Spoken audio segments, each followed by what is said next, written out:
ಆರೋಗ್ಯ ಹಾಗೂ ನ್ಯೂಟ್ರಿಷನ್ ಸಿಗುತ್ತೆ ನೋಡಿ, ಬಾಡಿ ಸ್ಟ್ರಾಂಗ್ ಆಗುತ್ತೆ. ಸ್ವಲ್ಪ ತಿಂದು ಹಸಿವು ನಿಗುತ್ತೆ, ಡೈಜೆಷನ್ಗೆ ಇಲ್ಲ ಅಪಾಯ. MDH ಸೋಯಾಟಿ ಅಸಲಿ ಪ್ರೋಟೀನ್. MDH.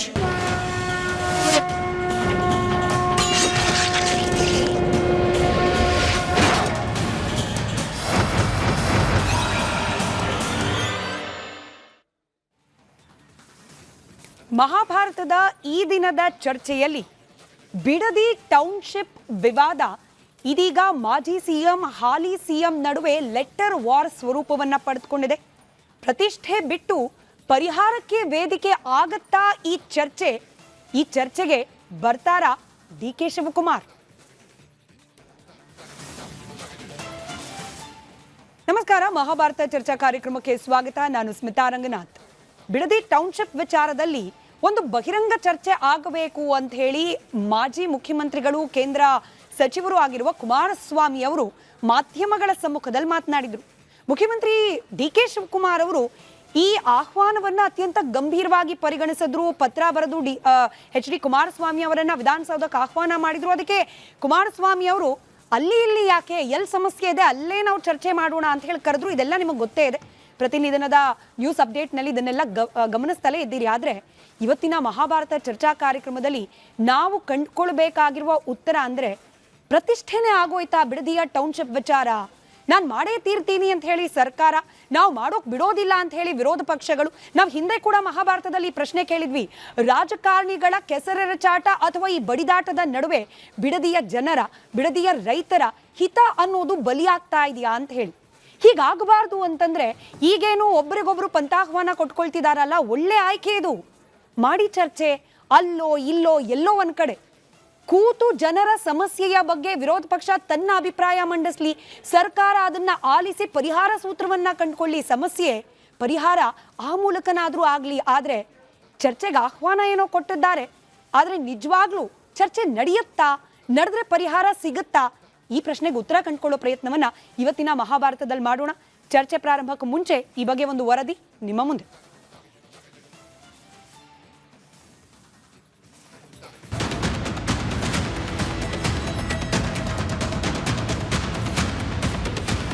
ವಿಧಾನಸೌಧಕ್ಕೆ 5 ಜನ ಪ್ರತಿನಿಧಿಗಳನ್ನ ಕರೆದುಕೊಂಡು ಬನ್ನಿ, ಚರ್ಚೆ ಮಾಡೋಣ ಅಂತ ಇವರು. ಅವತ್ತಾಗಲ್ಲ, 27ಕ್ಕೆ ನೀವೇ ಬನ್ನಿ ಬೈರ್ಮಂಗ್ಲಕ್ಕೆ ಅಂತ ಇವರು.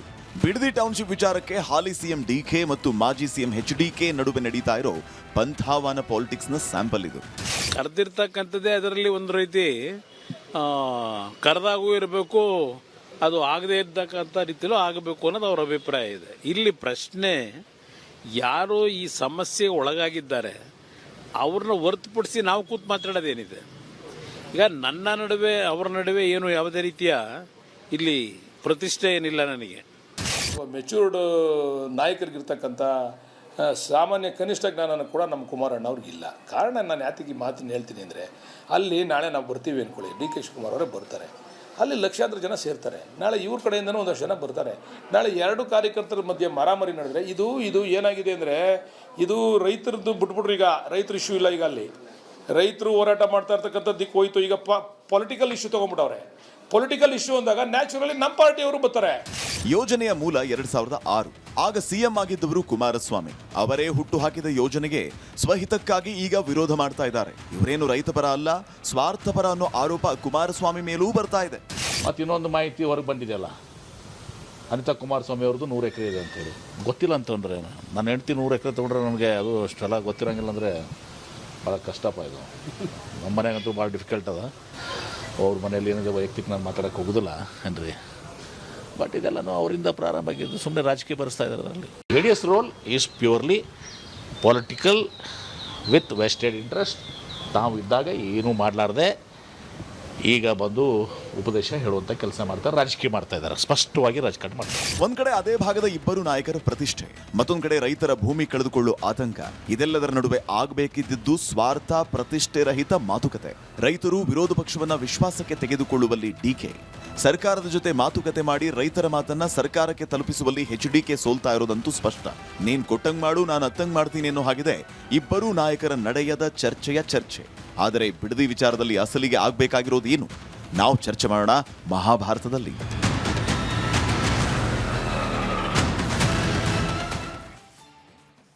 ಚರ್ಚೆ ಪ್ರಾರಂಭಕ್ಕೆ ಮುಂಚೆ ವೀಕ್ಷಕರೇ, ನಿಮಗೆ ಗೊತ್ತಿದೆ ರಿಪಬ್ಲಿಕ್ ಕನ್ನಡದ ಜನಾಭಿಪ್ರಾಯ ವೇದಿಕೆ ನಿಮಗಾಗಿ ಮುಕ್ತವಿದೆ. ಈ ಬಿಡದಿ ಟೌನ್ಶಿಪ್ ವಿಚಾರದಲ್ಲಿ ಕುಮಾರಸ್ವಾಮಿ ಅವರು ನೀಡಿರುವ ಪಂಥಾಹ್ವಾನವನ್ನ ಮುಖ್ಯಮಂತ್ರಿ ಡಿ.ಕೆ. ಶಿವಕುಮಾರ್ ಅವರು ಸ್ವೀಕಾರ ಮಾಡಬೇಕಾ? ಹಿಂಗೆ ಚರ್ಚೆ ಮಾಡುವ ಮೂಲಕ ವಿರೋಧ ಪಕ್ಷ ಹಾಗೆ ಆಡಳಿತ ಪಕ್ಷಗಳು ಬಿಡದಿ ವಿಚಾರದಲ್ಲಿ ಉಂಟಾಗಿರುವ ಗೊಂದಲಕ್ಕೆ ಒಂದು ಪರಿಹಾರ ಸೂತ್ರವನ್ನ ಕಂಡುಕೊಳ್ಳೋ ಸಾಧ್ಯತೆ ಇದೆಯಾ ಅನ್ನೋದು ಇವತ್ತಿನ ಪ್ರಶ್ನೆ. ಇದಕ್ಕೆ ನಿಮ್ಮ ಅಭಿಪ್ರಾಯಗಳನ್ನ ನಮ್ಮ ಜೊತೆಯಲ್ಲಿ ಹಂಚಿಕೊಳ್ಳಿ. ಸ್ಕ್ರೀನ್ನ ಕೆಳಭಾಗದಲ್ಲಿ ತೋರಿಸಲಾಗ್ತಾ ಇರುವ ದೂರವಾಣಿ ಸಂಖ್ಯೆಗಳು, ವಾಟ್ಸ್ಆಪ್ ಹಾಗೆ ಎಕ್ಸ್ ಖಾತೆಯ ಮೂಲಕ ಕೂಡ ನೀವು ಚರ್ಚೆಯಲ್ಲಿ ಪಾಲ್ಗೊಳ್ಬಹುದು. ನಿಮ್ಮ ಪಾಲ್ಗೊಳ್ಳುವಿಕೆಯ ನಿರೀಕ್ಷೆಯೊಂದಿಗೆ ಚರ್ಚೆಯನ್ನು ಪ್ರಾರಂಭ ಮಾಡ್ತಾ ಇದ್ದೀನಿ. ಚರ್ಚೆಯಲ್ಲಿ ಕಾಂಗ್ರೆಸ್ ವಕ್ತಾರರಾದ ನಟರಾಜ್ ಗೌಡ್ರಿದ್ದಾರೆ, ಬಿಜೆಪಿ ಮುಖ್ಯ ವಕ್ತಾರರಾದ ಅಶ್ವಥ್ ನಾರಾಯಣ ಅವರಿದ್ದಾರೆ, ಹಾಗೆ ರೈತ ಮಹಿಳೆ ಸುಮಾ ಅವರಿದ್ದಾರೆ, ಹಾಗೆ ತಾಲೂಕು ಪಂಚಾಯತ್ನ ಮಾಜಿ ಅಧ್ಯಕ್ಷರಾದ ಜಯಚಂದ್ರ ಅವರು ನಮ್ಮ ಜೊತೆಯಲ್ಲಿ ಇದ್ದಾರೆ. ಕೆಲವೇ ಕ್ಷಣಗಳಲ್ಲಿ JDS ವಕ್ತಾರರಾದ ರಾಜುಗೌಡರು ಕೂಡ ಚರ್ಚೆಯಲ್ಲಿ ಜಾಯಿನ್ ಆಗ್ತಾರೆ. ಬಿಜೆಪಿ ವಕ್ತಾರರಿಂದಲೇ ಚರ್ಚೆಯನ್ನು ಪ್ರಾರಂಭ ಮಾಡೋಣ ಅಂತ ಹೇಳಿ. ಸರ್, ಕರೆಕ್ಟ್ ಇದೆ ಅಂದರೆ ಮುಕ್ತವಾಗಿ ಕುತ್ಕೊಂಡು ಚರ್ಚೆ ಮಾಡೋಣ, ವಿಧಾನಸೌಧಕ್ಕೆ ಬನ್ನಿ, ನೀವು ಒಬ್ಬರೇ ಬರಬೇಡಿ, ನಿಮಗೆ ಯಾರು ಸೂಕ್ತ ಅನಿಸ್ತಾರೆ, ವಿಷಯದ ಬಗ್ಗೆ ಯಾರಿಗೆ ಜ್ಞಾನ ಇದೆ ಅವ್ರನ್ನ ಒಂದು 5 ಜನನ ಕರ್ಕೊಂಡು ಬನ್ನಿ, ಕುತ್ಕೊಂಡು ಮಾತನಾಡೋಣ. ಮುಕ್ತಕಂಠದ ಆಹ್ವಾನ ನೀಡಿದ್ದಾರೆ ಡಿ.ಕೆ. ಶಿವಕುಮಾರ್ ಅವರು. ಇಲ್ಲೂ ಕೂಡ ಮುಹೂರ್ತ, ಜಾಗ ಇದನ್ನೆಲ್ಲ ನಿಗದಿ ಮಾಡೋ ಪ್ರತಿಷ್ಠೆ ಬೇಕಾ ಅಂತ ಹೇಳಿ ನಿಮ್ಮ ಮೈತ್ರಿ ಪಾರ್ಟ್ನರ್ ಇಂದ. ಮೇಡಮ್, ಒಂದೇನಂದ್ರೆ ಈ ಲ್ಯಾಂಡ್ ಅಕ್ವಿಸಿಷನ್ ಅನ್ನೋದು ಇದೆಯಲ್ಲ, ಇದಕ್ಕೊಂದು ಸಿಸ್ಟಮ್ ಇದೆ. ಅದು BJP ಅವಧಿಲಾಗಲಿ, ದಳದ ಅವಧಿಲಾಗಲಿ ಅಥವಾ ಕಾಂಗ್ರೆಸ್ ಅವಧಿಲಿ ಲ್ಯಾಂಡ್ ಅಕ್ವಿಸಿಷನ್ ಒಂದು ಸಿಸ್ಟಮ್ ಇದೆ. ಈಗಾಗಲೇ BDA ಕೆಲವೊಂದು ಸಂದರ್ಭದಲ್ಲಿ ಬೆಂಗಳೂರು ಸರೌಂಡಿಂಗ್ಸಲ್ಲಿ ಲ್ಯಾಂಡ್ ಅಕ್ವಿಸಿಷನ್ ಮಾಡಿಕೊಂಡು ಲೇಔಟ್ ಮಾಡಿರುವಂಥ ಸಂದರ್ಭ ನಾವು ನೋಡಿದ್ದೀವಿ. ನಾವು ವಿಶ್ವೇಶ್ವರ ಲೇಔಟು, ಕೆಂಪೇಗೌಡ ಲೇಔಟ್ಗೆ ನಮ್ಮದು ಜಾಗಗಳು ಹೋಗಿದೆ.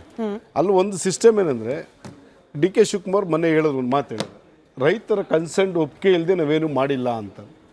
ರೈಟ್, ನೀವು ಅದರಲ್ಲಿ 80% ರೈತರ ಕನ್ಸೆಂಟ್ ಒಪ್ಪಿಗೆ ಕೊಡಲೇಬೇಕು. ಆಸ್ ಪರ್ ಲ್ಯಾಂಡ್ ಅಕ್ವಿಸಿಷನ್ಸ್ ಪ್ರಕಾರ 80% ಯಾರು ರೈತರು ಇನ್ನು 20% ಒಪ್ಪಿಗೆ ಇಲ್ಲ ಅಂದಾಗ ಏನಾಗುತ್ತೆ, ಮೆಜಾರಿಟಿ ಆಫ್ ದಿ 80% ಒಪ್ಪಿಗೆ ಕೊಟ್ಟ ಮೇಲೆ ಇನ್ನು 20% ಸರ್ಕಾರ ಏಕಾಕಿ ತೆಗೆದುಕೋಬೋದು. ಅದಕ್ಕೆ ದಯಮಾಡಿ ನಿಮಗೆ 80% ಯಾವ ರೈತರು ಒಪ್ಪಿಗೆ ಕೊಟ್ಟಿದ್ದಾರೆ, ಅವ್ರು ಕನ್ಸೆಂಟ್ ಕೊಟ್ಟಿದ್ರೆ ಆ ಲೀಸ್ಟ್ ಅನೌನ್ಸ್ ಮಾಡಿ. 80% 1,000 ಎಕರೆನಲ್ಲಿ ಎಷ್ಟು ರೈತರು ಕನ್ಸೆಂಟ್ ಕೊಟ್ಟಿದ್ದಾರೆ, ಆ ರೈತನ ಎಕ್ಸ್ಟೆಂಟ್ ಎಷ್ಟು, ರೈತರು ಒಪ್ಪಿಗೆ ಕೊಟ್ಟಿರೋದು ಎಷ್ಟು ಅಂತ ಒಂದು ಲೀಸ್ಟ್ ಅನೌನ್ಸ್ ಮಾಡಿ. ಆ ಸಮಸ್ಯೆ ಬರೋದೇ ಇಲ್ಲ. ಒಂದೇನಂತ ಕೇಳಿದ್ರೆ, ಇದು ಕುಮಾರಸ್ವಾಮಿಯವ್ರ ಕಾಲದಲ್ಲಿ ಆದಂಥ ಪ್ರಾಜೆಕ್ಟು, ನಾವು ಅದನ್ನು ಮುಂದುವರ್ಸ್ಕೊಂಡು ಹೋಗ್ತಾ ಇದ್ದೀವಿ ಅಂತ ಕೇಳ್ತಾರೆ. ಹೌದು, ಕುಮಾರಸ್ವಾಮಿಯವ್ರು ಹೇಳಿದ್ರು ನನ್ನ ಕಾಲದಲ್ಲಿ ಆದಂಥ ಪ್ರಾಜೆಕ್ಟು ನಿಜ, ಆದರೆ ನನ್ನ ಕಾಲದಲ್ಲಿ ರೈತರು ವಿರೋಧ ಬಂತು, ಇದಕ್ಕೆ ನಾನು ಕೈ ಬಿಟ್ಟೆ ಅಂತ ಹೇಳ್ತದೆ. ಮತ್ತು ಇದನ್ನು ವಿರೋಧ ಬಂದದ ಕಾರಣ ನಾನು ಕೈ ಬಿಟ್ಟೆ ಅಂದಮೇಲೆ ಮತ್ತೆ ಸರ್ಕಾರ ಇದನ್ನು GBA ಮುಖೇನ, ಗ್ರೇಟರ್ ಬೆಂಗಳೂರು ಅಥಾರಿಟಿ ಡೆವಲಪ್ಮೆಂಟ್ ಮುಖೇನ ಮತ್ತೆ ನೋಟಿಫಿಕೇಶನ್ ಮಾಡಿದ್ರು. ಮಾಡೋಂಥ ಅವಶ್ಯಕತೆ ಇತ್ತ ಇದಕ್ಕೆ? ಈಗ ಆಲ್ರೆಡಿ 9 ಗ್ರಾಮಗಳು 7,481 ಎಕರೆನ ಅಕ್ವಿಸಿಷನ್ಸ್ ಮಾಡಿಕೊಂಡು ಹೋಗಿದ್ದಾರೆ. ಇದರಲ್ಲಿ ಬಹುತೇಕ ಸರಿಸುಮಾರು ಸ್ಥಳೀಯರು ಹೇಳಬೇಕು, ರೈತರು ಮತ್ತು ಸ್ಥಳೀಯರು ಹೇಳಬೇಕು, ಎಷ್ಟು ಸರ್ಕಾರಿ ಭೂಮಿ ಇದೆ ಇದರಲ್ಲಿ. B ಖರಾಬ್, A ಖರಾಬ್ ಎಷ್ಟಿದೆ. ಈ ಜಾಗ B ಖರಾಬ್, A ಖರಾಬ್ ಬಿಟ್ಟಿರ್ತಕ್ಕಂಥ ಜಾಗನ ಅದು ಖರಾಬಾಗಿ ಉಳಿಯುತ್ತಾ, ಅಥವಾ ಬೇರೆ ಹೆಸರಿಗೆ ಯಾರಾದರೂ ಪರಬಾರೆ ಆಗಿದೆಯಾ, ಬೇರೆ ಹೆಸರಿಗೆ ಏನಾದರೂ ಡಾಕ್ಯುಮೆಂಟ್ ಆಗಿದೆಯಾ? ಮತ್ತೆ ಕರ್ನಾಟಕ ರಾಜ್ಯದಲ್ಲಿ ಒಂದು ಹೌಸಿಂಗ್ಗೆ ಅಂತ ಮಾಡ್ತಾ ಇರ್ತಕ್ಕಂಥ ಪ್ರಾಜೆಕ್ಟ್ ಹೈಯೆಸ್ಟ್ ದುಡ್ಡು, ಇಷ್ಟು ದೊಡ್ಡ ಪ್ರಮಾಣದ 2,19,00,000, 2,16,00,000, 2,16,00,000 ಹೈವೇ ಫೇಸಿಂಗಿಗೆ ಒಂದು ರೇಟು, ಮಿಡ್ಲ್ ಆಫ್ ದಿ ಲ್ಯಾಂಡಿಗೆ ಒಂದು ರೇಟು ಅನ್ನತಕ್ಕಂಥದ್ದು ಕೊಟ್ಟಿರ್ತಕ್ಕಂಥ ನಿದರ್ಶನ ಕೆಂಪೇಗೌಡ ಬಡಾವಣೆ, ವಿಶ್ವೇಶ್ವರ ಬಡಾವಣೆ, ಶಿವರಾಮ್ ಕಾರಂತ್ ಬಡಾವಣೆ, ಜ್ಞಾನ ಭಾರತಿ ಬಡಾವಣೆ. BDA ಇತಿಹಾಸದಲ್ಲಿ ಇಷ್ಟೊಂದು ಲ್ಯಾಂಡ್ ರೇಟ್ ಕೊಟ್ಟಿರ್ತಕ್ಕಂಥ ಇತಿಹಾಸ ಎಲ್ಲೂ ಇಲ್ಲ. ಆದರೆ ಇಲ್ಲಿ ಇಷ್ಟೊಂದು ಕಾಸ್ಟ್ ಕೊಡುವಂಥ ಉದ್ದೇಶ ಬಂದು ಇದ್ರ ಬಹಳ ಪ್ರಮುಖವಾಗಿರ್ತಕ್ಕಂಥ ಮೇಡಮ್, 800 ಎಕರೆ ಜಮೀನನ್ನ ಹಿಂದೆ ವಾಪಸ್ ತಗೊಳ್ತು. KEDBಗೆ ಅಕ್ವೈರ್ ಮಾಡಿರ್ತಕ್ಕಂಥ ಜಾಗ ವಾಪಸ್ ತಗೊಳ್ತು. SPR ಅವರು ಡಿಸ್ಟಿಲರಿಯವರಿಗೆ ಅಕ್ವೈರ್ ಮಾಡಿರ್ತಕ್ಕಂಥ 800 ಎಕರೆ ಜಾಗ ಇದೆ. ನೀವು ಆ ಜಾಗದಲ್ಲಿ ಮಾಡಿ, ನೀವು ಜಾಗ ವಾಪಸ್ ತಗೊಂಡಿರ್ತಕ್ಕಂಥ ಜಾಗದಲ್ಲಿ ನೀವು ಟೌನ್ಶಿಪ್ ಪ್ರಾಜೆಕ್ಟ್ ಮಾಡ್ತೀರಾ, ಮಲ್ಟಿ ಹೌಸಸ್ ಸ್ಕೀಮ್ ಮಾಡ್ತೀರಾ, ಮಾಡಿ. ನೀವು ಈ ರೈತರು ಕನ್ಸೆಂಟ್ ಇಲ್ದೇನೆ, ರೈತರ ವಿರೋಧದ ಮಧ್ಯದಲ್ಲಿ ಇಷ್ಟೆಲ್ಲ ಮಾಡುವಂಥದ್ದು ಏನಿದೆ? ಡಿ.ಕೆ. ಶಿವಕುಮಾರ್ ಅವರಿಗೆ ಹೌಸಿಂಗ್ ಪ್ರಾಜೆಕ್ಟ್ ಅಂದ್ರಿ, ಅಲ್ಲಿ AI ಸಿಟಿ ಮಾಡ್ತೀವಿ, ಹಾಗೆ IT ಹಬ್ಗಳು ಬೆಂಗಳೂರಿನ ಮಾರ್ತಳ್ಳಿ ಇತ್ಯಾದಿ ಕಡೆಗಳಲ್ಲಿ ಏನು ಕಾನ್ಸಂಟ್ರೇಟ್ ಆಗಿದೆ, ಅವುಗಳಿಗೆ ಪರ್ಯಾಯ ವ್ಯವಸ್ಥೆ ಮಾಡ್ಕೊಡ್ತೀವಿ, ಎಲ್ಲಾನು ಪ್ರಾಜೆಕ್ಟ್ ಅಲ್ಲಿ ಇದೆ ಅಂತ ಹೇಳ್ತಿದ್ದಾರೆ. But sir, on a very serious note, ನೀವು ಹೇಳ್ತಿರುವ ಇಷ್ಟು ಅಂಶಗಳನ್ನ ಕುಮಾರಸ್ವಾಮಿ ಅವರಿಗೆ ಮುಕ್ತವಾಗಿ ಮುಖ್ಯಮಂತ್ರಿಗಳ ಮುಂದೆ ಕುತ್ಕೊಂಡ್ಲಿ ಮಾತನಾಡ್ಲಿಕ್ಕೆ ಅವಕಾಶ ಇದೆಯಲ್ಲ, ಕರೆದಿದ್ದಾರೆ ವಿಧಾನಸೌಧಕ್ಕೆ, ಮೇಡಮ್ ನೋಡಿ, ಯಾಕೆ ಹೋಗೋಕೆ ಇದು ಸಿದ್ಧರಿಲ್ಲ? ಇದು ಓನ್ಲಿ ಸ್ಕಿಪ್ ಮಾಡೋದಕ್ಕೆ ಹೇಳ್ತಾ ಇರ್ತಕ್ಕಂಥ ಒಂದು ಹೇಳಿಕೆಗಳಷ್ಟೇ. ಇದು ಆಗೋದಿಲ್ಲ. ಈ ಕುಮಾರಸ್ವಾಮಿ ಅವರಾಗಲಿ ಡಿ ಕೆ ಶಿವಕುಮಾರ್ ಆಗಲಿ ಮಧ್ಯದಲ್ಲಿ ಚರ್ಚೆ ಮಾಡ್ತೀನಿ ಅಂತ ಹೇಳಿದ್ರು ಮಾಡುವಂತ ಪ್ರಾಜೆಕ್ಟ್ ಆಗೋದೇ ಇಲ್ಲ. ಇದು ಈಗ ಆಲ್ರೆಡಿ KEDB ಆರೋಳಿಗೆ ಅಕ್ವಿಜಿಷನ್ ಆಗಿದೆಯಲ್ಲ, ಕೇಳಿ ಸ್ಥಳೀಯರು ಲೋಕಲ್ನವರು, ನಾವಿಲ್ಲ ಬಿಡಿ, ನಾವು ಅದು ದೂರ ಇದ್ದೀನಿ, ನಾರಾಯಣ್ ಇವರು ಗೌಡ್ರು ದೂರ ಇದ್ದಾರೆ, ಆದರೆ ಸ್ಥಳೀಯರು ಇವರಿಬ್ಬರು ಇದ್ದಾರೆ. ಆರೋಹಳ್ಳಿ ಇಂಡಸ್ಟ್ರಿಯಲ್ ಎಷ್ಟು ಎಕರೆ, ಸಾವಿರಾರು ಎಕರೆ ಅಕ್ವೈರ್ ಆಯಿತು, ಎಷ್ಟು ಅಲಾಟ್ಮೆಂಟ್ ಆಗಿದೆ, ಯಾಕಿನ್ನು ಜಮೀನು ಕನ್ಸೆಂಟ್ ತೆಗೆದುಕೊಂಡೇ ಇಲ್ಲ, ಇಂಡಸ್ಟ್ರಿಯಲ್ಗಳು ಯಾಕೆ ತೆಗೆದುಕೊಂಡಿಲ್ಲ ಮೇಡಮ್? ಅಲ್ಲಿ ಬೈರಮಂಗಲ ಕೆರೆ ಅಂತ ಒಂದು ದೊಡ್ಡ ಕೆರೆ ಇದೆ ಮೇಡಮ್. ಬೆಂಗಳೂರಿನ ವೃಷಭಾವತಿ ನೀರು ಏನಾಗುತ್ತೆ, ಎಂಟೈರ್ ನೀರು ಬೈರಮಂಗಲ ಕೆರೆಯಲ್ಲಿ ಅಕ್ಯುಮುಲೇಟ್ ಆಗ್ತದೆ ಮೇಡಮ್. ಕುಡಿಲಿಕ್ಕೆ ಯಾವುದೇ ಕಾರಣಕ್ಕೂ ಯೋಗ್ಯ ಇಲ್ಲದೆ ಇರ್ತಕ್ಕಂಥ ನೀರು ಇವತ್ತು ಬೋರ್ವೆಲ್ ಎಲ್ಲ ಆ ನೀರು ಬರ್ತಾ ಇದೆ, ಎಲ್ಲ ಕಂಟೆಮಿನೇಷನ್ ಆಗಿ ಬೋರ್ವೆಲ್ ನೀರು ಬರ್ತದೆ. ದನಗಳು ಕುಡಿಲಿಕ್ಕೂ ಆ ನೀರು ಯೋಗ್ಯತೆ ಇಲ್ಲದೆ ಇರ್ತಕ್ಕಂಥ, ಈವನ್ ಅಗ್ರಿಕಲ್ಚರಲ್ ಸ್ಕೀಮ್ಗೂ ಸಹ ನೀರನ್ನು ಉಪಯೋಗಿಸ್ಕೊಳ್ಳಿಕ್ಕೆ ಆಗೋದಿಲ್ಲ. ಪಾಯ್ಸನ್ ಮಿಕ್ಸ್ಡ್ ವಾಟರ್ ಬರ್ತಾ ಇದೆ. ಈಗ ಆಲ್ರೆಡಿ ಕಾವೇರಿ ಹೈ ತೀರ್ಪು ಕೊಟ್ಟು ಎಷ್ಟು ವರ್ಷ ಆಯ್ತು? 2018ರಲ್ಲಿ ಕಾವೇರಿ ಹೈ ತೀರ್ಪು ಬಂತು ಮೇಡಮ್. 6ನೇ ಹಂತದ ಕುಡಿಯೋ ನೀರಿನ ಯೋಜನೆ ಸ್ಟಾರ್ಟ್ ಮಾಡಿಲ್ಲ. 6ನೇ ಹಂತ ಕುಡಿಯೋ ನೀರಿನ ಯೋಜನೆಗೆ ಬಿಡದಿ ಟೌನ್ಶಿಪ್ ಆ ವ್ಯಾಪ್ತಿಗೆ ಬರೋದಿಲ್ಲ. ಡಿ ಕೆ ಶಿವಕುಮಾರ್ ಅವರು ಸುಮ್ಮನೆ ನಾಮಕಾವಸ್ಥೆ ಅನ್ನೋ ರೀತಿಯಲ್ಲಿ ಕರೆದಿದ್ದಾರೆ. 26ನೇ ತಾರೀಕು 11 ಗಂಟೆ ವಿಧಾನಸೌಧ, 5 ಜನ ಪ್ರತಿನಿಧಿಗಳ ಜೊತೆ ಬನ್ನಿ, ಸುಮ್ಮನೆ ನಾಮಕಾವಸ್ಥೆ ಅನ್ನೋ ರೀತಿಯಲ್ಲಿ ಕರೆದಿದ್ದಾರೆ. ಯಾವುದೇ ರೀತಿ ಚರ್ಚೆ ಮಾಡೋ ಉದ್ದೇಶ ಇಲ್ಲ. ನೋಡಿ, ಇವ್ರಿಗೆ ಈ ಪ್ರಾಜೆಕ್ಟ್ ಮಾಡಬೇಕು ಅನ್ನೋಂತಿದ್ರೆ ನೀವು ಕ್ಲಿಯರೆನ್ಸ್ ಇರ್ಬೇಕಲ್ಲ ಮೇಡಮ್. ನೀವು ಕುಡಿಯೋ ನೀರಿಗೆ ಏನ್ ಕಾವೇರಿ 6ನೇ ಹಂತ ಈ ಸ್ಕೀಮ್ ಅಲ್ಲಿ ಬರುತ್ತಾ? ಬಿಡದಿ ಟೌನ್ಶಿಪ್ ಸ್ಕೀಮ್ ಕಾವೇರಿ 6ನೇ ಹಂತ ಯೋಜನೆಯಲ್ಲಿ ಇದೆಯಾ? ಕಾವೇರಿ 6ನೇ ಹಂತ ಕುಡಿಯೋ ನೀರಿನ ಯೋಜನೆ ಬಿಡದಿ ಟೌನ್ಶಿಪ್ ಇಲ್ವೇ ಇಲ್ಲ. ಈಗ ಆಲ್ರೆಡಿ ಶಿವರಾಮ್ ಕಾರಂತ್ ಬಡಾವಣೆ ಇದೆ, ಅರ್ಕಾವತಿ ಬಡಾವಣೆ ಇದೆ, ಕೆಂಪೇಗೌಡ ಬಡಾವಣೆ ಇದೆ. ಕುಡಿಯೋ ನೀರು ಎಲ್ಲಿ ಕೊಡ್ತೀರಾ ಇದಕ್ಕೆ? 7,000 ಇಶ್ಯೂಗಳ ಬಗ್ಗೆ ಕೂಡ ಚರ್ಚೆ ಮಾಡೋಣ ಸರ್. ಇವತ್ತು ಬೇಸಿಕಲಿ ನಾವು ಈ ಚರ್ಚೆ ಏನು ಪಂಥಾಹ್ವಾನ ನೀಡ್ಕೊಂಡಿದ್ದಾರೆ ಮಾಜಿ ಸಿಎಂ ಹಾಗೆ ಹಾಲಿ ಸಿಎಂ, ಅದ್ರ ಬಗ್ಗೆ ಮಾತನಾಡ್ತಾ ಇದ್ವಿ. ಕಾಂಗ್ರೆಸ್ ವಕ್ತಾರರು ನಟರಾಜ್ ಗೌಡ್ರೆ, ಮಾಗಡಿ ಬಾಲಕೃಷ್ಣ ಅವರ ಹೇಳಿಕೆಯನ್ನ ಗಮನಿಸಿದ್ವಿ, ಇಡೀ ರಾಜ್ಯದ ಜನ ಗಮನಿಸಿದ್ದಾರೆ. ಮೆಚೂರಿಟಿ ಇರುವ ರಾಜಕಾರಣಿಗಳು ಯಾರಾದ್ರೂ ಒಬ್ಬ ಮುಖ್ಯಮಂತ್ರಿನ ಬೈರಮಂಗಲಕ್ಕೆ ಬನ್ನಿ ಅಂತ ಕರೆಯಕ್ಕಾಗತ್ತೇನ್ರಿ? ಜನ ಸೇರ್ತಾರೆ, ಅವರು ಇವರು ಸೇರ್ದು ಹೊಡೆದಾಟ ಆಗ್ಬಿಟ್ರೆ ಏನ್ ಕತೆ ಅಂತ ಪ್ರಶ್ನೆ ಕೇಳ್ತಾರೆ. ಸರ್, ನಮ್ಮ ರಾಜ್ಯದ ಮುಖ್ಯಮಂತ್ರಿಗಳು ಬೈರಮಂಗಲಕ್ಕೆ ಹೋದ್ರೆ ಗಲಾಟೆ ಆಗತ್ತೆ ಅಂತ ಹೇಳೋಂಗಿದ್ರೆ, ಒಂದು ಅಲ್ಲಿನ ಲಾ ಅಂಡ್ ಆರ್ಡರ್ ಸಿಸ್ಟಮ್ ಅನ್ನ ನಾನು ಕಂಟ್ರೋಲ್ ನಲ್ಲಿ ಇಟ್ಕೊಳ್ಳಕ್ ಸಾಧ್ಯ ಆಗ್ತಿಲ್ಲ ಅಂತ ಹೇಳಿ ಅಲ್ಲಿನದ್ದೇ ಶಾಸಕರಾದ ಬಾಲಕೃಷ್ಣ ಅವರು ಹೇಳ್ತಿರಬಹುದು. ಅಥವಾ ಎರಡನೆಯದು, ಡಿ ಕೆ ಶಿವಕುಮಾರ್ ಹೋದ್ರೆ ರೈತರು ಹೊಡಿಬಡಿ ಹಂತಕ್ಕೆ ಹೋಗ್ಬಿಟ್ಟಿದ್ದಾರೆ, ಅಷ್ಟು ಡಿ ಕೆ ಶಿವಕುಮಾರ್ ಅವರ ವಿರುದ್ಧವಾಗಿ ಅಲ್ಲಿನ ರೈತರು ತಿರುಗಿ ಬಿದ್ದಿದ್ದಾರೆ. ಈ ಎರಡರಲ್ಲಿ ಏನ್ ಅರ್ಥ ಮಾಡ್ಕೊಳ್ಬೇಕು ನಾವು? ಈಗ ನೋಡಿ, ಬರೀ ರೈತರು ಹೋರಾಟ ಮಾಡ್ತಿದ್ರೆ ಅದು ಬೇರೆ ರೀತಿ. ಕುಮಾರಸ್ವಾಮಿ ರೈತ ಅಲ್ಲ, ಕುಮಾರಸ್ವಾಮಿ ಬಿಜೆಪಿಯ ರಾಜ್ಯಾಧ್ಯಕ್ಷ, ಕೇಂದ್ರ ಸಚಿವ, ಬಿಜೆಪಿಯರ ಸಾರಿ JDS ನ, ಓಕೆ ಆಯ್ತು, ಬಿಜೆಪಿದು ಇರ್ಬೋದನ ಅವ್ರಿಗೆ, ಆಯ್ತು, JDS ನ ಹಿರಿಯ ನಾಯಕ. ಅಲ್ಲಿ ರಾಜಕೀಯ ಅಸ್ತಿತ್ವ ಕಳ್ಕೊತಾ ಇರೋ ಸಮಯದಲ್ಲಿ ನಿಖಿಲ್ ಕುಮಾರಸ್ವಾಮಿ ರಾಮನಗರದಲ್ಲಿ ಸೋತರು, ಚನ್ನಪಟ್ಟಣದಲ್ಲಿ ಸೋತರು. ಅವ್ರಿಗೆ ಹತಾಶೆ, ನಿರಾಶೆ ಇದೆ. ಅವರು ಜನಗಳನ್ನ ಮೊಬಿಲೈಸ್ ಮಾಡಿ ಪ್ರಚೋದನೆ ಮಾಡಿ ಸೇರಿಸ್ತಾ ಇರೋದು, ಬೇರೆ ಬೇರೆ ಹಳ್ಳಿಗಳಿಂದ ಬಂದು ಪ್ರೊಟೆಸ್ಟ್ ಮಾಡಿ ಅಂತ ಹೇಳ್ತಾ ಇರೋದು ಗಮನಕ್ಕೆ ಬಂದಿದೆ ನಮಗೆ. ಇನ್ನೇನು ಮಾಡ್ತಾರೆ ಅವರು? ಗಲಾಟೆ ಮಾಡ್ಸೋಕೆ ಒಂದು ಪ್ರಯತ್ನ ಮಾಡ್ತಾರೆ. ಅದು ಅವರ ರಾಜಕಾರಣ. ಆ ರಾಜಕಾರಣವನ್ನು ನಾವು ಒಪ್ಕೊಳ್ಳೋಕೆ ರೆಡಿ ಇಲ್ಲ. ಕುಮಾರಸ್ವಾಮಿ ಇದನ್ನ ನೋಟಿಫೈ ಮಾಡಿದಾಗ, ರೆಡ್ ಝೋನ್ ಮಾಡಿದಾಗ ಅಲ್ಲಿ ಹೋಗಿ ರೈತರು ತೋಟದಲ್ಲಿ ಕುತ್ಕೊಂಡು ಮಾಡಿದ್ರಾ? ವಿಧಾನಸೌಧದಲ್ಲಿ ಕುತ್ಕೊಂಡೇ ಮಾಡಿದ್ದು. ರೈತರನ್ನ 3 ಸಲ ಮನೆ ಕರೆಸಿ ಅವ್ರ ಜೊತೆ ಸಭೆ ಮಾಡಿದ್ರಲ್ಲ ಆ ಟೈಮಲ್ಲಿ, ಅದು ಮನೇಲಿ ಮಾಡಿದ್ರಾ ಇಲ್ಲ ಅಲ್ಲೋಗಿ ಅವ್ರ ತೋಟದಲ್ಲಿ ಮಾಡಿದ್ರಾ? ಕುಮಾರಸ್ವಾಮಿ ಕೂಡ ವಿಧಾನಸೌಧದಲ್ಲೇ ಮಾಡಿಸಿ.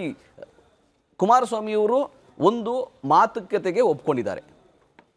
ಈಗ ಮಾತುಕತೆಗೆ ಈ ಸಮಯ ಸಾಲಲ್ಲ, ನನಗೆ ಬೇರೆ ಡೇಟ್ ಬೇಕು, ಈ ಜಾಗ ಬೇಡ, ಆ ಜಾಗ ಬೇಕು. ನೋಡ್ರಿ, ವಿಧಾನಸೌಧ ಅನ್ನೋದು ಪಾಲಿಸಿ ಮಾಡೋ ಜಾಗ. ಅದು ಅಲ್ಲಿಗೆ ನಿಮ್ಗೆ ಆಹ್ವಾನ ಮಾಡಿದಾಗ ರೈತರು ಕರ್ಕೊಂಡು ಬಂದು ಚರ್ಚೆ ಸಂವಾದ ಮಾಡಿ, ಏನಿದೆ ನಿಮ್ಗೆ ಗೊಂದಲ ಏನಿದೆ, ನೀವು ಯಾಕೆ ತಪ್ಪು ಮಾಹಿತಿಯನ್ನು ಜನಗಳಿಗೆ ಹಂಚುತ್ತಾ ಇದ್ದೀರಿ, ಯಾಕೆ ಅಭಿವೃದ್ಧಿಗೆ ಅಡ್ಡ ಆಗ್ತಾ ಇದ್ದೀರಿ, ಯಾಕೆ ರೈತರಿಗೆ ವಿರೋಧ ಮಾಡ್ತಾ ಇದ್ದೀರಿ, ಅವರ ಆರ್ಥಿಕ ಚಟುವಟಿಕೆ ಅನುಕೂಲ ಆಗುತ್ತೆ, ಯಾಕೆ ವಿರೋಧ ಮಾಡ್ತಾರೆ ಅದನ್ನ ಹೇಳ್ಬೇಕಲ್ಲಿ. ಅದು ಬಿಟ್ಬಿಟ್ಟು ಪಲಾಯನ ಮಾಡಬಾರ್ದು ಕುಮಾರಸ್ವಾಮಿ ಅವರು. ಕುಮಾರಸ್ವಾಮಿ ಅವರು ಪಲಾಯನ ಮಾಡಿ ಆಮೇಲೆ ಸುಮ್ಮನೆ ರೈತರನ್ನು ಎತ್ಕಟ್ಟುವಂತ ಕೆಲಸವನ್ನು ಮಾಡಬಾರ್ದು. ಬೇರೆ ಬೇರೆ ಹಳ್ಳಿಗಳಿಂದ ಕರ್ಕೊಂಡು ಬಂದು ಇವತ್ತು 7,481 ಎಕರೆ ಜಮೀನಲ್ಲಿ ಸುಮಾರು 6,043 ರೈತರಲ್ಲಿ ಕೇವಲ 663 ರೈತರು ಮಾತ್ರ ನಾವು ಜಮೀನು ಕೊಡೋದಿಲ್ಲ ಅಂತ ಹೇಳಿದ್ದಾರೆ. 11% ರೈತರು ಮಾತ್ರ ಜಮೀನು ಕೊಡೋದಿಲ್ಲ ಅಂತ ಹೇಳಿದ್ದಾರೆ. ಆಮೇಲೆ ಈಗ ಏನು ಫೇಸ್ 1 ಅಲ್ಲಿ ಈಗ 518 ಎಕರೆ ನೋಟಿಫಿಕೇಶನ್ ಆಗಿದೆ. ಕೆಂಪಯ್ಯನ ಪಾಳ್ಯ ಮತ್ತೆ ಒಡೆಯರಲ್ಲಿ ಏನು ಹಳ್ಳಿಗಳಿದಾವೆ ಅಲ್ಲಿ 580 ರೈತರಲ್ಲಿ 500 ರೈತರು ನಾವು ಜಮೀನನ್ನು ಕೊಟ್ಟಿದ್ದೀವಿ, ನಮ್ಗೆ ಇಲ್ಲಿಂದನೇ ಶುರು ಮಾಡಿ ಶಂಕುಸ್ಥಾಪನೆ ಮಾಡಿ ಅಂತ ಸ್ವಾಗತ ಮಾಡ್ತಾರೆ, ವೆಲ್ಕಮ್ ಮಾಡ್ತಾ ಇದ್ದಾರೆ. ಈ ಸಮಯದಲ್ಲೂ ಕೂಡ ಕುಮಾರಸ್ವಾಮಿ ಅವ್ರಿಗೆ ಯಾಕೆ ಅದು ಕಂಡ್ರೆ ಅಷ್ಟೊಂದು ದ್ವೇಷ, ಯಾಕೆ ಅಭಿವೃದ್ಧಿ ಕಂಡ್ರೆ ದ್ವೇಷ? ರೈತರಲ್ಲಿ ಉದ್ಧಾರ ಆಗೋದು ಇಷ್ಟ ಇಲ್ಲ, ಆರ್ಥಿಕ ಚಟುವಟಿಕೆ ಆಗೋದು ಇಷ್ಟ ಇಲ್ಲ. ಇಡೀ ರಾಜ್ಯದಲ್ಲಿ ಯಾವ ಭೂ ಸ್ವಾಧೀನಿಗೂ ಅಷ್ಟು ಕಾಂಪನ್ಸೇಷನ್ ಕೊಟ್ಟಿಲ್ಲ, ಅಷ್ಟು ಕಾಂಪನ್ಸೇಷನ್ ಬಿಡದಿ ರೈತರು ಪಡ್ಕೊಂತಾ ಇದ್ದಾರೆ. ಯಾಕೆ ಅವ್ರು ಪಡ್ಕೊಂಡ್ರೆ ಇವ್ರಿಗೇನ ಅಷ್ಟು ಹೊಟ್ಟೆ ಊರಿ? ಇವ್ರದ್ದು ಯಾವ ಆಸ್ತಿ ಅಲ್ಲಿಂದ ಕಳ್ಕೊತಾ ಇದೆ? ಈಗ ಮುಖ್ಯಮಂತ್ರಿಗಳಲ್ಲಿ ಹೋದ್ರೆ ಗಲಾಟೆ ಮಾಡಿಸಬಹುದು ಅನ್ನೋ ಅನುಮಾನ ಇದೆ. ಹೀಗಾಗಿ ವಿಧಾನಸೌಧ ಅದು ಪಲಾಯನ ಮಾಡಬಾರ್ದು. ಕುಮಾರಸ್ವಾಮಿ ಅವರು ಬರಬೇಕು ವಿಧಾನಸೌಧಕ್ಕೆ, ಪಾಲಿಸಿ ಮಾಡೋ ಜಾಗ ಅದು. ಕೆಲವೇ ದಿನಗಳ ಹಿಂದೆ ಬರೋಬ್ಬರಿ 140 ಶಾಸಕರನ್ನ ಕರ್ಕೊಂಡು ಹೋಗಿ ಇದೇ ಬಿಡದಿಯ ರೆಸಾರ್ಟ್ ಒಂದರಲ್ಲಿ ಒಂದು ನೊಣ ಕೂಡ ಬಂದು ಅವ್ರನ್ನ ಟಚ್ ಮಾಡದೇ ಇರೋ ರೀತಿಯಲ್ಲಿ ಮೇಂಟೈನ್ ಮಾಡಿತ್ತು ನಿಮ್ ಪಕ್ಷ. ಒಬ್ಬ ಸಿಎಂ ಹೋಗಿ ಅಲ್ಲಿನ ರೈತರ ಜೊತೆಯಲ್ಲಿ ಮಾತನಾಡೋದು ಕಷ್ಟ, ಅಲ್ಲಿ ಗಲಾಟೆ ಆಗ್ಬಿಡುತ್ತೆ, ಗಲಾಟೆ ಮಾಡಿಸ್ಬಿಡಬಹುದು. ಇದೇ ಕುಮಾರಸ್ವಾಮಿನೇ ನಿಮ್ ಶಾಸಕರನ್ನ ಹೈಜಾಕ್ ಮಾಡಬಹುದು ಅನ್ನೋ ಆತಂಕ ತಾನೇ ಇದ್ದಿದ್ದು. ಅದಕ್ಕೆ ಬಿಡದಿ ರೆಸಾರ್ಟ್ ಕರ್ಕೊಂಡು ಹೋಗಿದ್ದಲ್ಲ. ಒಬ್ಬ ಜನರ ಪ್ರತಿನಿಧಿಯಾದ ಮುಖ್ಯಮಂತ್ರಿ ಜನರ ನಡುವೆ ಹೋಗ್ಲಿಕ್ಕೆ ಆಗೋದಿಲ್ಲ ಅಂತಂದ್ರೆ ಇದು ಸ್ವಲ್ಪ ದ್ವಂದ್ವ ಅನ್ಸುತ್ತೆ ಸರ್. ನಿಮ್ಮ ಶಾಸಕರನ್ನ ಕಾಪಾಡ್ಕೊಳ್ಬಹುದು, ಮುಖ್ಯಮಂತ್ರಿ ಕಾಪಾಡ್ಕೊಳ್ಳೋಕ್ಕಾಗಲ್ವಾ? ವಿಶ್ಲೇಷಣೆ ಚೆನ್ನಾಗಿದೆ, ಅದನ್ನೆಲ್ಲ ಅಂತಲ್ಲ. ನಾನು ಮಾನ್ಯ ಕುಮಾರಸ್ವಾಮಿ ಅವರು ಯಾವ ರೀತಿಯ ಸಂಚು ಮಾಡಬಲ್ಲರು ಅಂತ ಹೇಳಿದೆ. ಮಾನ್ಯ ಡಿ ಕೆ ಶಿವಕುಮಾರ್ ರೈತರನ್ನ ಭೇಟಿ ಮಾಡಲ್ಲ ಅಂತ ಹೇಳಿಲ್ಲ. ಅವರು ಯಾವಾಗ್ಲೂ ರೈತರ ಜೊತೆನೆ ಇದ್ದಾರೆ. ಅವರ ಜಿಲ್ಲೆ ಅದು, ಅವರ ಜನ ಚೆನ್ನಾಗಿರ್ಬೇಕು ಅಂತ ಆಸೆ ಪಡೋದ ಮಾನ್ಯ ಡಿ ಕೆ ಶಿವಕುಮಾರ್ ಅವರು ಯಾವಾಗ ಬೇಕಾದ್ರೂ ರೈತರು ಮೀಟ್ ಮಾಡ್ತಾರೆ. ಕುಮಾರಸ್ವಾಮಿ ಎಲ್ಲಿ ಕರೆದು ಹೇಳ್ಬೇಕಾದಿಲ್ಲ, ರೈತರನ್ನೆಲ್ಲರನ್ನೂ ಬೇಕಾದ್ರೆ ವಿಧಾನಸೌಧ ಕರೆಸಿ ಸಭೆ ಮಾಡ್ತಾರೆ. ಅವರು ಮಾಡಿ ಯಾರ್ಯಾರು ಕೊಡ್ತಾರೆ, ಯಾರ್ಯಾರು ಕೊಡೋದಿಲ್ಲ, ಯಾರು ಕೊಡಲ್ಲ ಅನ್ನೋರಿಗೆ ಏನ್ ಕಾಂಪನ್ಸೇಷನ್ ಜಾಸ್ತಿ ಕೊಡ್ಬೋದಾ, ಅಥವಾ ಬೇರೆ ಕೊಡ್ಬೇಕಾ, ಸ್ಥಳ ಬೇರೆ ಮಾಡಿಕೊಡ್ಬೋದಾ, ಅಥವಾ ಡೆವಲಪ್ಡ್ ಲ್ಯಾಂಡ್ ಕೊಡ್ಬೋದಾ, ಇದು ಕೊಡದೇ ಇಲ್ಲ ಅಂದವ್ರಿಗೆ ಬೇರೆ ಪರ್ಯಾಯ ಏನು, ಅವೆಲ್ಲ ಸರ್ಕಾರದಲ್ಲಿ ತೀರ್ಮಾನಗಳಿದಾವೆ. ಆದ್ರೆ ಈ ಯೋಜನೆಯನ್ನ ತಡಿಬೇಕು ಅನ್ನೋ ಉದ್ದೇಶ, ದುರುದ್ದೇಶ ಯಾಕೆ ಕುಮಾರಸ್ವಾಮಿ ಅವ್ರಿಗೆ ಬಂದಿದೆ ನಮ್ಗೆ ಅರ್ಥ ಆಗ್ತಾ ಇಲ್ಲ. ಆದರೂ ಈ ಯೋಜನೆ ನಿಲ್ಲೋದಿಲ್ಲ. 518 ಎಕರೆ ಈಗ ಆಲ್ರೆಡಿ ಅಧಿಸೂಚನೆ ಆಗಿದೆ. ಅದನ್ನ ಸ್ವಾಧೀನ ಪಡ್ಕೊಂಡು ಕೆಲಸ ಶುರು ಆಗುತ್ತೆ, ಇಮಿಡಿಯೇಟ್ ಶುರು ಆಗುತ್ತೆ. ಸರಿ, ನಮ್ ಜೊತೆ ಅಲ್ಲಿನವರೇ ಸ್ಥಳೀಯರು ಸುಮಾ ಅವರಿದ್ದಾರೆ, ರೈತ ಮಹಿಳೆ. ಮೇಡಮ್, ಈಗ ನಟರಾಜ್ ಗೌಡರು ಹೇಳ್ತಾ ಇದ್ರು, ಕಾಂಗ್ರೆಸ್ನ ಬಹುತೇಕ ನಾಯಕರು ಈ ಲೆಕ್ಕ ಕೊಡ್ತಾ ಇದ್ದಾರೆ, ಕೆಂಪಯ್ಯನ ಪಾಳ್ಯದಲ್ಲಿ 570 ಮಂದಿ ರೈತರ ಪೈಕಿ 500 ಜನ ಭೂಮಿ ಕೊಟ್ಟುಬಿಟ್ಟಿದ್ದಾರೆ. ಇದು ಸ್ವಾಗತಾರ್ಹ. ನಮಗೆ ಇದೇ ರೀತಿಯಲ್ಲಿ ಬಿಡದಿ ವ್ಯಾಪ್ತಿಯಲ್ಲಿ ಎಲ್ಲೆಲ್ಲಿ ನಾವು ನೋಟಿಫೈ ಮಾಡಿದೀವಿ ಎಲ್ಲಾ ರೈತರು ಬರ್ತಾರೆ. ಎಲ್ಲೋ JDS ಸಪೋರ್ಟರ್ಸ್ ರೈತರು, ಇನ್ ಕೆಲವರು ಬೇಕು ಅಂತ ತಗಾದೆ ತೆಗಿತಿರೋರನ್ನ ಹೊರತುಪಡಿಸಿದ್ರೆ ಮೋರ್ ದೆನ್ 80-90% ಜನ ಒಪ್ಪಿಟ್ಟಿದ್ದಾರೆ. ಹೌದಾ ಮೇಡಮ್? 570 ಪೈಕಿ 500 ಮಂದಿ ರೈತರು ಕೆಂಪಯ್ಯನ ಪಾಳ್ಯದಲ್ಲಿ ಭೂಮಿ ಕೊಟ್ಬಿಟ್ಟಿದ್ದಾರೆ. ಮೇಡಮ್, ನಾನು ಮೊದಲನೇದಾಗಿ ಒಂದು ನಮಸ್ಕಾರ ಮಾಡಿ ಹೇಳ್ತೀನಿ, ದಯವಿಟ್ಟು ಇಲ್ಲಿ ನಮ್ಮ ರೈತರನ್ನ ಬದುಕಕ್ ಬಿಡಿ. ಮೊದಲನೇದು. ಎರಡನೇ ಕ್ವಶನ್ ಏನಂದ್ರೆ, ಹಂಗಾರೆ ನಾವು ರೈತರ ಇಲ್ವಾ? ಇಲ್ಲಿ ಕರೆದಿರೋದು ನಮ್ಮ ರೈತರ ಸಮಸ್ಯೆಗ ಅಥವಾ ನೀವು ರಾಜಕೀಯ ಸಮಸ್ಯೆನ ನನ್ಗೆ ಗೊತ್ತಾಗ್ತಿಲ್ಲ. ಇಲ್ಲಿ ಬಂದವರೆಲ್ಲ ನಿಮ್ ರಾಜಕೀಯ, ಕುಮಾರಸ್ವಾಮಿ ಆಗಿರ್ಬೋದು, ಡಿ ಕೆ ಶಿವಕುಮಾರ್ ಆಗಿರ್ಬೋದು, ಯಾರ ಪಕ್ಷನ ಆಗಿರ್ಬೋದು, ನನ್ಗೆ ಪಕ್ಷ ಬೇಕಾಗಿಲ್ಲ. ನಾವು ಬಂದಿರೋದು ರೈತರು. ನನ್ನ ಸಮಸ್ಯೆನ, ನನ್ನ ಬಿಡದಿ ರೈತರ ಸಮಸ್ಯೆನ ನೀವು ಆಲಿಸ್ಬೇಕು. ನನ್ನ ಕಷ್ಟಕ್ಕೆ ಸ್ಪಂದಿಸ್ತೀರಾ, ಅದಕ್ಕೆ ನಾನು ಸ್ವಾಗತ ಮಾಡ್ತೀನಿ. ಯಾವ ಪಕ್ಷ ಬರಲಿ, ಯಾರಾದ್ರೂ ಬರಲಿ, ಅದು ನನಗೆ ಬೇಕಾಗಿಲ್ಲ. ಯಾರಿಗೆ ಬಂದು ನಾನು ಸ್ವಾಗತ ಕೊಡ್ತೀನಿ. ಅದೇ ನನ್ನ ಪರವಾಗಿ. ಈಗ ಅವ್ರು ಸರ್ ಹೇಳಿದ್ರು, ಕುಮಾರಸ್ವಾಮಿ ರೈತನ ಇಲ್ವಾ ಅಥವಾ ಇನ್ನೊಬ್ರಂತ. ಈಗ ಎಷ್ಟೋ ಜನ ರಾಜಕೀಯದಲ್ಲಿ ಇರೋ ವ್ಯಕ್ತಿಗಳು ನನ್ನ ರೈತರ ಮಗ, ಕೃಷಿನೇ ನನ್ನ ಜೀವನ ಅಂತ ಹೇಳ್ಕೊಂಡಿರೋರು, ಕೋಟ್ಯಾಂತರ ರೂಪಾಯಿ ಲಾಭ ಮಾಡ್ಕೊಂಡು ಕೂತಿರೋರೆ ನಮ್ಮನ್ನ ರೈತರನ್ನ, ಬಿಡದಿ ರೈತರನ್ನ ಹಾಳು ಮಾಡಕ್ ನಿಂತಿದ್ದಾರೆ. ನಮ್ಮ ಬಿಡದಿ ರೈತರಿಗೆ ಅನ್ಯಾಯ ಮಾಡಕ್ ನಿಂತಿದ್ದಾರೆ. ಇವತ್ತು ಬಾಯ್ಲಿ ಹೇಳಿದ್ರಲ್ಲ ಸರ್ ಮೇಡಮ್, ಅವರು ರೈತರ ಇಲ್ವಾ, ಅದು ನಮಗೆ ಬೇಕಾಗಿಲ್ಲ. ನನ್ನ ಪ್ರಶ್ನೆ ಏನು, ನಾವಿಲ್ಲಿ ರೈತರ ಇಲ್ವಾ ಆ ಪ್ರಶ್ನೆ ಅದು. ಜೊತೆಗೆ ನಮ್ದು ಜಾಗದಲ್ಲಿ ಬಿಡದಿಲಿ ಬರಡು ಭೂಮಿ ಇದೆಯಾ ಇಲ್ವಾ, ನಮ್ಗೆ ಅವರೇ ಕ್ವಶನ್ ಮಾಡಬೇಕು. ಜೊತೆಗೆ ನೀವು ನೋಡಿದ್ದೀರಾ ಫಸ್ಟ್ ಆಫ್ ಆಲ್ ಅಲ್ಲಿ ಏನಿದೆ ಅಂತ, ಮಾಧ್ಯಮದವ್ರಿಗೆ ನಾವೇನು ಕಣ್ಮುಚ್ಚಿ ತೋರಿಸ್ತಿಲ್ಲ, ನೀವೇ ಕಣ್ಣಾರ ನೋಡಿದ್ದೀರಾ. ನಮಗೆ ಬೇಕಾಗಿರೋದು ಅಷ್ಟೇ ಆನ್ಸರು. ನಾವು ಹೆಣ್ಣು ಮಕ್ಕಳು ಏನು ಕೂತಿದ್ದೀವೋ, ಇವಾಗ ಹೇಳ್ತಾ ಇದ್ದಾರೆ ಕೆಂಪಯ್ಯನ ಪಾಳ್ಯದಲ್ಲಿ ಅಂತ. ಈಗ ನಾವು ಹೇಳ್ತೀವಿ, ಯಾರಿಗೋ ಒಬ್ರು ರಾಜಕೀಯ ವ್ಯಕ್ತಿ ಒಂದು 3 ಜನ ಮದುವೆ ಆಗಿರ್ತಾರೆ, ಹಂಗಂತ ಹೇಳ್ಬಿಟ್ಟು ಎಲ್ಲರೂ 3 ಮದುವೆ ಆಗಿದ್ದಾರೆ ಅಂತ ಒಪ್ಕೋತೀರಾ ನೀವು? ನೀವು ಇದೇ ತರ ಕೊಡ್ತೀನಿ ಕ್ವಶನ್ ಮೇಡಮ್. ನಾವು ಹಳ್ಳಿಯವರು, ನಾನು ಹಿಂಗೆ ಮಾತಾಡೋದು. ಇವಾಗ ಹೆಂಗ್ ಹೇಳ್ತೀರಾ ನೀವು 500 ಜನ ಒಪ್ಕೊಂಡ್ರು ಅಂತ ಯಾವ ಆಧಾರದ ಮೇಲೆ ಹೇಳ್ತೀರಾ? ಇವಾಗ ಯಾರಾದ್ರೂ ಒಬ್ರು ಮದುವೆ ಆಗಿದ್ರೆ 3 ಜನ ಅಂದ್ರೆ ನೀವು ಪ್ರೂಫ್ ಕೇಳ್ತೀರಾ? ಫಸ್ಟ್ ಹೇಳ್ತೀರಾ, 2ನೇ ಹೇಳ್ತೀರಾ ಅಂತ. ಹಂಗೆ ಅಲ್ಲಿ ಬಂದು ನೋಡ್ಬೇಕು. ನೀವು ಅಲ್ಲಿ ಬಂದು ನೋಡಿದ್ರೆ ಇಲ್ಲಿ ಕೂತ್ಕೊಂಡು ಹೆಂಗ್ ಹೇಳ್ತೀರಿ ನೀವು? ಮೇಡಮ್, ಬೇರೆ ಚಾನೆಲ್ ಅಲ್ಲಿ ಇವತ್ತು ಬೆಳಗ್ಗೆ ಕುತ್ಕೊಂಡು ಮಾತನಾಡ್ತಾ ಇದ್ರು, ಅವರು ರೈತರಂತೆ. ಮಾಧ್ಯಮದ ಮೇಲೇನೆ ಬ್ಲೇಮ್ ಮಾಡ್ತಿದ್ದಾರೆ. ನೀವು ಎಲ್ಲ ಹಸಿರಿದೆ, ಅದೊಂದು 30-35% ಮಾತ್ರ ಹಸಿರಿದೆ, ಮಾಧ್ಯಮದವ್ರು ಬೇಕು ಅಂತ ಅಷ್ಟನ್ನು ಮಾತ್ರ ತೋರಿಸ್ತಿದ್ದೀರಿ. ಬನ್ನಿ ಕರೆಕ್ಟ್ ಆಗಿ ಎಲ್ಲೆಲ್ಲಿ ನೋಟಿಫೈ ಆಗಿದೆ 65% ಇದೇ ಮಾತು ಹೇಳಿದ್ದಾರೆ ಮೇಡಮ್. ನಿಮ್ಮದೇ ಗ್ರಾಮಸ್ಥರು 65% ಭೂಮಿ ಬರಡಾಗೋಗ್ಬಿಟ್ಟಿದೆ. ಈ ರೆಡ್ ಝೋನ್ ಅಲ್ಲಿ ಇರೋ ಭೂಮಿನಂತೂ ಬಾಯಿಗೆ ಬಂದಿದ್ದ ಬೆಲೆ, ಕೆಲವರು 50 ಲಕ್ಷ 60 ಲಕ್ಷಕ್ಕೆ ಮಾರೋಕ್ ರೆಡಿ ಆಗ್ಬಿಟ್ಟಿದ್ದಾರೆ. ಸರ್ಕಾರ ನಮಗೆ 2 ಕೋಟಿ ಕೊಡ್ತಾ ಇದೆ, ನಾವು ಖುಷಿಯಿಂದ ಕೊಡ್ಲಿಕ್ಕೆ ಸಿದ್ಧ ಇದ್ದೀವಿ. ಮಾಧ್ಯಮದವರು ಕೂಡ ನೀವು ಅರ್ಧ ತೋರಿಸ್ತಿದ್ದೀರಿ, ಬರಡು ಭೂಮಿ ತೋರಿಸ್ತಿಲ್ಲ, ಮಾಧ್ಯಮದವ್ರನ್ನ ಬ್ಲೇಮ್ ಮಾಡ್ತಿದ್ದಾರೆ. ಮೇಡಮ್, ಮಾಧ್ಯಮದವ್ರು ಬ್ಲೇಮ್ ಮಾಡಕ್ಕೆ ನೀವು ಅಲ್ಲೇನು ಕಣ್ಮುಚ್ಚಿ ತೋರಿಸ್ತಿಲ್ಲ, ಎಲ್ರಿಗೂ ಗೊತ್ತು, ಎಲ್ಲಾ ಮಾಧ್ಯಮನೂ ಬಂದಿದೆ. ಈಗ ನಿಮ್ದು ಒಂದು ಮಾಧ್ಯಮ ಆಗಿದೆ, ನೀವೇನೋ ನಮ್ಮ ಪರವಾಗಿ ಇವಾಗ ಮಧ್ಯಾಹ್ನ ಹೇಳ್ತೀರಾ, ಬಾಲಕೃಷ್ಣ ಅವರು ಒಂದು ಹೇಳಿಕೆ ಕೊಡ್ತೀರಾ, ದುಡ್ಡು ಕೊಟ್ಟು ಕರ್ಸಿದೀರಾ ಅಲ್ಲಿಂದ ಜನಗಳನ್ನ ಅಂತ. ನಾವು ದುಡ್ಡು ಕೊಟ್ಟು ಕರ್ಸಿದ್ರೆ ಇವತ್ತೇ ಅಲ್ಲಿ ಧರಣಿ ನಿಲ್ಸ್ಬಿಡ್ತೀವಿ. ಇವತ್ತು ಅವ್ರು ಪ್ರೂವ್ ಮಾಡ್ರಿ ಯಾರಿಗಾರು ದುಡ್ಡು ಕೊಟ್ಟಿದ್ದಾರೆ ಅಂತ, ಇವತ್ತೇ ನಿಲ್ಲಿಸ್ತೀವಿ ಮೇಡಮ್ ಧರಣಿನ. ಜೊತೆಗೆ ದುಡ್ಡು ಕೊಟ್ಟು ಕರ್ಸಂಗಿದ್ರೆ ನಾವು ಬಿರಿಯಾನಿನೇ ಮಾಡಿ ತಿಂತಿದ್ದೋ, ರಸಾನ್ನ ಮಾಡಿ ತಿಂತಿರ್ಲಿಲ್ಲ. ರೋಡಲ್ಲಿ ಇವತ್ತು ನಾವು ಒಂದು ರಸಾನ್ನ ಮಾಡ್ಕೊಂಡು ಮಕ್ಕಳನ್ನ ಸ್ಕೂಲ್ ಕಳ್ಸಕ್ಕಾಯ್ತಿಲ್ಲ, ಮನೇಲಿ ಎಷ್ಟು ಕೆಲಸ ಇದ್ರು ಹಸು ಕರು ನೋಡಕ್ಕಾಯ್ತಿಲ್ಲ. ಯಾಕೆ ನಾವು ಸ್ಟ್ರೈಕ್ ಅಲ್ಲಿ ಕೂತಿದ್ದೀವಿ? ಆತರ ಇದ್ದಿದ್ರೆ ಭೂಮಿನ ನಾವು ಬಿಟ್ಬಿಟ್ಟು ಸುಮ್ಮನೆ ಇರ್ತಿದ್ದೋ. ಅಲ್ಲಿ ಹಚ್ಚ ಹಸಿರಾಗಿರೋದು ವರ್ಷದಲ್ಲಿ 4 ಬೆಳೆ ಬೆಳಿತೀವಿ ಮೇಡಮ್. ಅಂತದ್ರಲ್ಲಿ ಕಣ್ಣಿಗೆ ಏನ್ ಬಂದಿದೆ ಎಲ್ಲಾರ್ಗು? ಯಾರಿಗೂ ಕಣ್ಣೇ ಕಾಣಿಸಿಲ್ವಾ? ನಿಜವಾಗ್ಲೂ ಅವ್ರು ಪ್ರಾಮಾಣಿಕರಲ್ವಾ? ರೈತ ಯಾವತ್ತೂ ಸುಳ್ಳು ಹೇಳಲ್ಲ ಮೇಡಮ್. ಇಷ್ಟು ಸುಳ್ಳು ಹೇಳಿ ಬದುಕೋ ಅವಶ್ಯಕತೆ ನಮ್ಗೆ ಇಲ್ವೂ ಇಲ್ಲ. ಕೂಡ ನಾವು ರೈತರು ಇಲ್ಲ ಸುಮಾ ಮೇಡಮ್, ನಂಗೆ ಅರ್ಥ ಆಗುತ್ತೆ. ಬಟ್ ಇಷ್ಟೆಲ್ಲ ಹೇಳ್ತಿದ್ರಲ್ಲ, 65% ಬರಡ್ ಭೂಮಿ ಆಗೋಗ್ಬಿಟ್ಟಿದೆ, ನಮ್ ಭೂಮಿಗೆ ಬೆಲೆನೇ ಇಲ್ಲ, 50 ಲಕ್ಷ 60 ಲಕ್ಷಕ್ಕೆ ಎಕರೆ ಮಾರ್ಕೊಂಡು ಹೋಗೋ ಪರಿಸ್ಥಿತಿ ಇದೆ. ಅವ್ರನ್ನು ನಾವು ರೈತರು ಅಂತಾನೆ ಹೇಳ್ತಿರೋರು, ನಿಮ್ದೇ ಊರ್ನವರು, ಆಚೆಯಿಂದ ಬಂದವರು, ಪಕ್ಷಕ್ಕೋಸ್ಕರ ಕೂತಿರೋಂಥವ್ರು. ನಾವ್ ಪಕ್ಷ ಕೂತಿಲ್ಲ ಮೇಡಮ್ ಹಂಗಂತ ಹೇಳೋರು. ದುಡ್ಡು ಬಂದಿದ್ಯಾ, ಅಷ್ಟು ಬರ ಬಂದಿದ್ರೆ ಮಾರ್ಕೊಳ್ಳಿ, ನಮ್ಗೇನ್ ಬೇಕಾಗಿಲ್ಲ. ಈಗ ಒಬ್ಬ ರೈತನಿಗೆ ಕಷ್ಟ ಬಂದಿದ್ರೆ 10 ಕುಂಟೆ ಮಾರ್ತಾರೆ. ಮಾರ್ದಾಗ ಒಬ್ಬ ರೈತನೇ ತಗೊಳ್ಳೋಷ್ಟು ಕೆಪಾಸಿಟಿ ಇದೆ ಇವತ್ತು. ಅಂತದ್ರಲ್ಲಿ ನಮ್ಗೆ ರಿಯಲ್ ಎಸ್ಟೇಟ್ ಮಾಡಿ ನಾವು 100 ಎಕರೆ ಮಾಡ್ಕೊಂಡು ಮಾಡ್ಬೇಕು ಅನ್ನೋದಿಲ್ಲ. ನಾವಿರೋ 2 ಎಕರೆ 1/2 ಎಕರೆ ನಾವು ಜೀವನ ಮಾಡ್ತಿದೀವಿ. ಅದನ್ನ ರಿಯಲ್ ಎಸ್ಟೇಟ್ ಅಂತ ಏನು ಕೆಲವೊಂದು ಮಂದಿಗಳು 40 ಎಕರೆ 50 ಎಕರೆ ಯಾವ್ದೋ ಒಂದು ಇದ್ರಲ್ಲಿ ಸಂಪಾದನೆ ಮಾಡಿದ್ರಲ್ಲ, ಅವ್ರು ಮಾತ್ರ ಆತರ ಹೇಳ್ತಿರೋರು. ಇಲ್ಲಿ ನಿಜವಾದ ರೈತರು ಬನ್ನಿ, ಈಗಲೂ ಬನ್ನಿ ನನ್ನ ಜೊತೆಲೆ. ಇವತ್ತು ಇಲ್ಲಿ ಕೂತ್ಕೊಂಡು ಮಾತಾಡೋದಲ್ಲ, ಅಲ್ಲಿಗೆ ಬನ್ನಿ, ನಾವು ಇವತ್ತು ಕೂಡ ಪ್ರೂವ್ ಮಾಡ್ತೀವಿ ಎಷ್ಟು ಜನ ಇದ್ದಾರೆ. ಪ್ರತಿನಿತ್ಯ ಬಿಡದಿಗೆ ಬರ್ತಾ ಇದ್ದಾರೆ ಮೇಡಮ್. ನೀವು ಗಮನಿಸಿರೋ ಹಾಗೆ ಪ್ರತಿನಿತ್ಯ ಅಲ್ಲಿನ ಹೋರಾಟಗಳು, ಹಾಗೆ ಅಲ್ಲಿಗೆ ಸಂಬಂಧಪಟ್ಟ ರಾಜಕೀಯ ಹೇಳಿಕೆಗಳನ್ನ ನಾವು ಪ್ರಸಾರನೆ ಮಾಡ್ತಿದೀವಿ. ಬಟ್ ಜಯಚಂದ್ರ ಸರ್ ತಾವು ಕೂಡ ಅದೇ ಊರಿನವರು, ನಿಮಗ್ ಗೊತ್ತಿರುತ್ತೆ ಅಲ್ಲಿ ಕೂತಿರೋರು ನಿಜವಾಗ್ಲೂ ರೈತರ ಅಲ್ವಾ?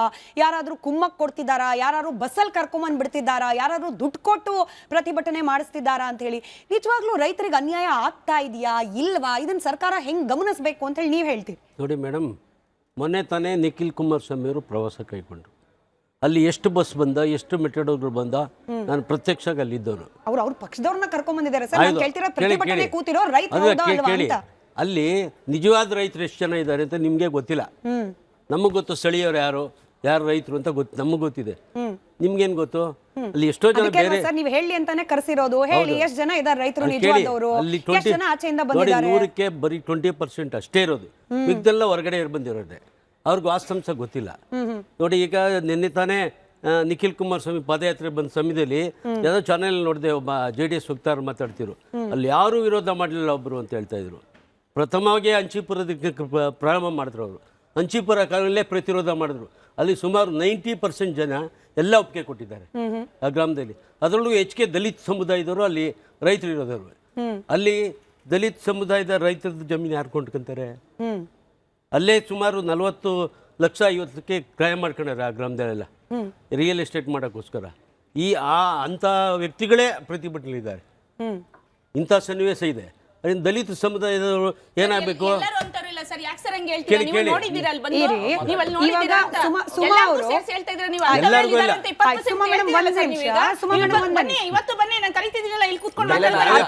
ನಾವೇ ಪ್ರತ್ಯಕ್ಷ ನಾವು ಪ್ರತ್ಯಕ್ಷ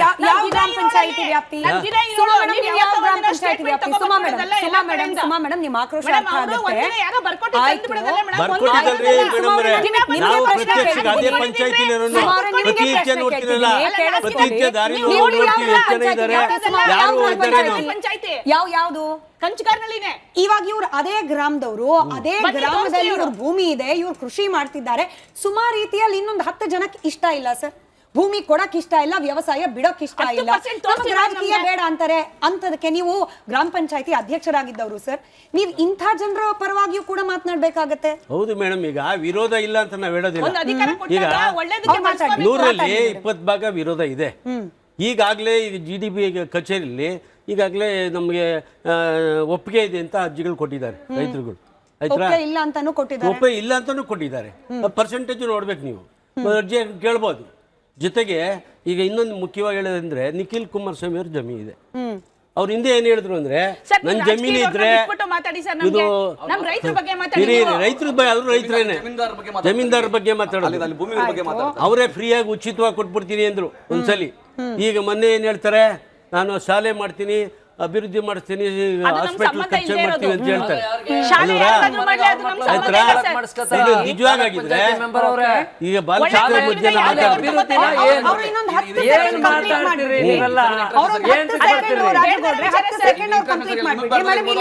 ರಾಜಕೀಯ ಬೇಕೋ ಬೇಡವೋ, ರಾಜಕೀಯ ಕೂಡ ಪ್ರವೇಶ ಮಾಡಿಬಿಟ್ಟಿದೆ. ಹಾಗಾಗಿ ರಾಜಕಾರಣಿಗಳ ಮನಸ್ಥಿತಿ ಕೂಡ ಜನರ ಮುಂದೆ ಎಕ್ಸ್ಪೋಸ್ ಆಗ್ಬೇಕು. ಇದರ ಕೆಂಪು ಬಣ್ಣ ಅದ್ಭುತ, ಖಾರ ಕಡಿಮೆ ಆದ್ರೂ ರುಚಿಕರ. MDH ಕಾಶ್ಮೀರಿ. ನಾವ್ ಯಾವ್ದೇ ಹೇಳ್ಬಿಡಿ chair, ಪೂರ್ತಿ. ಕುರ್ಚಿಗೆ ಅವ್ರು ಕೂತ್ಕೊಂಡು ಹೇಳ್ಬಿಡಿ ಕೊಂಡಿಲ್ಲ ಪೂರ್ತಿ. ಇಲ್ಲಿ. ಈಗ ಮೇಡಮ್ ನಾವು ಹೇಳ್ತಾ ಇದ್ದಾರಲ್ಲ ರಾಜಕೀಯ ರೈತರೇ ಅಲ್ಲಿ ಇರೋದು ಅಂತ ಅಲ್ಲಿ ಬಂದು ನೋಡಿ ನೀವು ಬನ್ನಿ ಅಲ್ಲಿ JDS ಮುಖಂಡರೇ ಜಾಸ್ತಿ ಇರೋದು ಸರ್, ಇರ್ಬೋದು. ರಾಜಕೀಯ ಪ್ರವೇಶ ಸರ್, ಮಾಡ್ತಾರೆ. ನೀವು JDS ಅಂತ ಯಾಕೆ ಈಗ ಹೋಗ್ತೀರಾ? ಸುಮಾರು ಕಾಂಗ್ರೆಸ್ ಅಲ್ಲ. ಇದ್ದಾರೆ, ಏನಾದ್ರು ಕಾಂಗ್ರೆಸ್ ಈಗ ಅಲ್ಲ, ಸುಮಾರು ರೈತರು ಇದ್ದಾರೆ, ಜಮೀನು ರೈತರು ಇಲ್ಲ ಅಲ್ಲ. ಅಂತ. ಜಮೀನು ಮತ್ತೆ ಇವ್ರನ್ನ ಅಡ್ರೆಸ್ ಮಾಡಿ ಸರ್ ನೀವು ಅದನ್ನೇ. ಸುಮಾ ರೀತಿಯ ರೈತರನ್ನು ಅಡ್ರೆಸ್ ಮಾಡಬೇಕು. ಹೌದು, ಹೌದು. ಇರಿ, ಸುಮಾ ಮೇಡಮ್ ಇರಿ. ಇವಾಗ ಸುಮಾ ಅವರು JDS ಪಕ್ಷನೂ ಅಲ್ಲ, ಸುಮಾ ಅವರು ಕಾಂಗ್ರೆಸ್ ಪಕ್ಷನೂ ಸುಮಾ ಅಲ್ಲ. ಬಗ್ಗೆ ಹೇಳ್ತಾ ಇಲ್ಲ ಇಲ್ಲಿ ಸುಮಾ ಮಾತ್ರ ಅಲ್ಲ, ನಾನು ಸುಮಾ ಒಬ್ಬ ರೀತಿಯ ರೈತ ಅನೇಕ ರೈತರು ಬಂದಿದ್ದಾರೆ, ನನ್ನ ರೈತ ಹತ್ರ ಮಹಿಳೆಯರು ಸಾವಿರಾರು ಜನ ಬಂದಿದ್ದಾರೆ, ರೈತರಿದ್ದಾರೆ. ಅವರನ್ನು ಅಡ್ರೆಸ್ ಮಾಡಬೇಕು ಸರ್. ನಾನು ಹಂಗಾಗೆ ಕೇಳ್ತಾ ಇರೋದು 10 ಜನ ರೈತರಿಗೆ ಭೂಮಿ ಕೊಡ್ಲಿಕ್ಕೆ ಇಷ್ಟ ಇಲ್ಲ ಅಂತಂದ್ರೂ ಕೂಡ ಸರ್ಕಾರ ಅಥವಾ ಜನಪ್ರತಿನಿಧಿಗಳು ನಿಮ್ಮಂತವ್ರು ಅದನ್ನ ಕೇಳಿಸ್ಕೊಳ್ಬೇಕು ಇವತ್ತು ಬೆಳಗ್ಗೆ ಎದ್ದು ನಾವು ಎಷ್ಟು ಕಷ್ಟದಿಂದ ಅವ್ರಿಗೆ ಬೇಕಾದ ಕೂತ್ಕೊಂಡಿದ್ದೀವಿ ಪರಿಹಾರದ ಗೊತ್ತಾ ಬಗ್ಗೆ ಅಲ್ಲಿ? ಮೇಡಮ್ ಅವ್ರು 10 ಸೆಕೆಂಡ್ ಮುಗಿಸ್ಬಿಡ್ಲಿ ಮಾತನ್ನು. ಮಾತಾಡಿ ಸರ್. ನೋಡಿ ಮೇಡಮ್, ಈಗ ನಮ್ಮ ಕ್ಷೇತ್ರದಲ್ಲಿ ಈ ಕಂಚಕಾರಹಳ್ಳಿ ಮತ್ತು ಬೈರ್ಮಂಗಲ ಪಂಚಾಯತ್ ವ್ಯಾಪ್ತಿಗೆ ಬರೋ ಹಳ್ಳಿಗಳಲ್ಲಿ ಸುಮಾರು ಜನ ರಿಯಲ್ ಎಸ್ಟೇಟ್ಗೋಸ್ಕರ ಕಾದಿದ್ದಾರೆ. ಏನು ಇದು ಕ್ಯಾನ್ಸಲ್ ಆದರೆ ರಿಯಲ್ ಎಸ್ಟೇಟ್ ಮಾಡೋಕ್ಕೆ ಸುಲಭ ಆಗುತ್ತೆ ನಮಗೆಲ್ಲ ಅನ್ನೋ ದೃಷ್ಟಿನೇ ಇದನ್ನ ಹಿಂಬಾಲಕರು ರಾಜಕೀಯ ಬೇರೆ ಇದನ್ನ ಉಪಯೋಗಿಸ್ತಾ ಇದ್ದಾರೆ. ಸರಿ ಆಯ್ತಾ? ಅದಕ್ಕೆ ನಮ್ಮ ರೈತರು ಈಗ ಯಾಕೆಂದ್ರೆ ನೀವು ಖುದ್ದಾಗಿ ಮೇಲ್ಗಡೆ ಬೆಟ್ಟ ನೋಡಿದ್ದೀರ, ಒಳಗಡೆ ಬಂದು ನೋಡಿಲ್ಲ ನೀವು.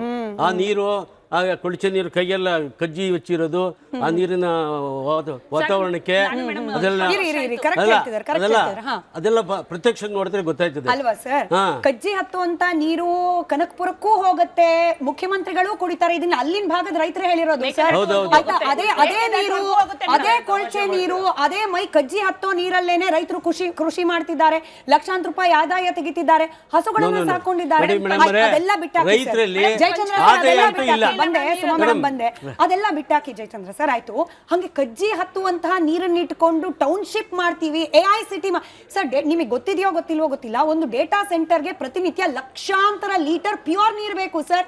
ಯಾವ ಪ್ಲಾನಿಂಗ್ ಇಟ್ಕೊಂಡು ಮಾಡ್ತಿದ್ದಾರೆ? ಕಜ್ಜಿ ಹತ್ತು ನೀರಲ್ಲಿ AI ಸೆಂಟರ್ ಮಾಡಕ್ಕಾಗತ್ತಾ? ಮಾಡಕ್ಕಾಗತ್ತಾ ಸರ್? ಅಲ್ಲಲ್ಲ, ಈಗ ರೈತರು ಏನ್ ಪರಿಸ್ಥಿತಿ ಅನ್ನೋದು ನಿಮ್ಗೆ ವಿಚಾರಣೆ ಮಾಡಿ ಹೇಳ್ತಾ ಇದ್ದೀನಿ. ಅಲ್ಲಿ ರೈತರು ವ್ಯವಸಾಯ ಮಾಡಕ್ ಆಗಲ್ಲ. ಎಷ್ಟೋ ಜನ ಇವತ್ತು ಗಾರ್ಮೆಂಟ್ಸ್ ಕೆಲ್ಸಕ್ಕೆ ಹೋಗ್ತಾರೆ, ಹೆಣ್ಮಕ್ಳಿಗೆಲ್ಲ ನಾವು ನೋಡಿದ್ವಿ. ಕೂಲಿ ಕೆಲಸಕ್ಕೆ ರೈತರು ಏನು ಆದಾಯ ಇಲ್ಲ. ಆಯ್ತಾ? ಅಲ್ಲಿಗೆ ಸರ್ಕಾರ ಫೇಲ್ಯೂರ್ ಆಗಿದೆ, ರೈತರ ಸಮಸ್ಯೆ, ಅದರಲ್ಲೂ ಮುಖ್ಯಮಂತ್ರಿಗಳದೇ ತವರು ಜಿಲ್ಲೆ, ಅಲ್ಲಿ ಕುಡಿಯೋಕ್ ನೀರಿಲ್ಲ, ರೈತರಿಗೆ ನೀರಿಲ್ಲ ಅನ್ನೋದನ್ನ ಇಷ್ಟ ದಿನ ಗಮನಿಸೇ ಇಲ್ಲ ಮುಖ್ಯಮಂತ್ರಿ. ಹಂಗಾದ್ರೆ ಫೇಲ್ಯೂರ್ ಅಲ್ವಾ ಇದು? ಅಲ್ಲ ಮೇಡಮ್, ಇದ್ದೆ ನೀವು ನಮ್ಮ ಬಿಜೆಪಿ ಹೋಗ್ತಾರೆ ಹೇಳಿದ್ರು, KDBಗೆ ಸುಮಾರು 900 ಎಕರೆ ಅಕ್ವಿಜೇಷನ್ ಮಾಡಿದ್ರು.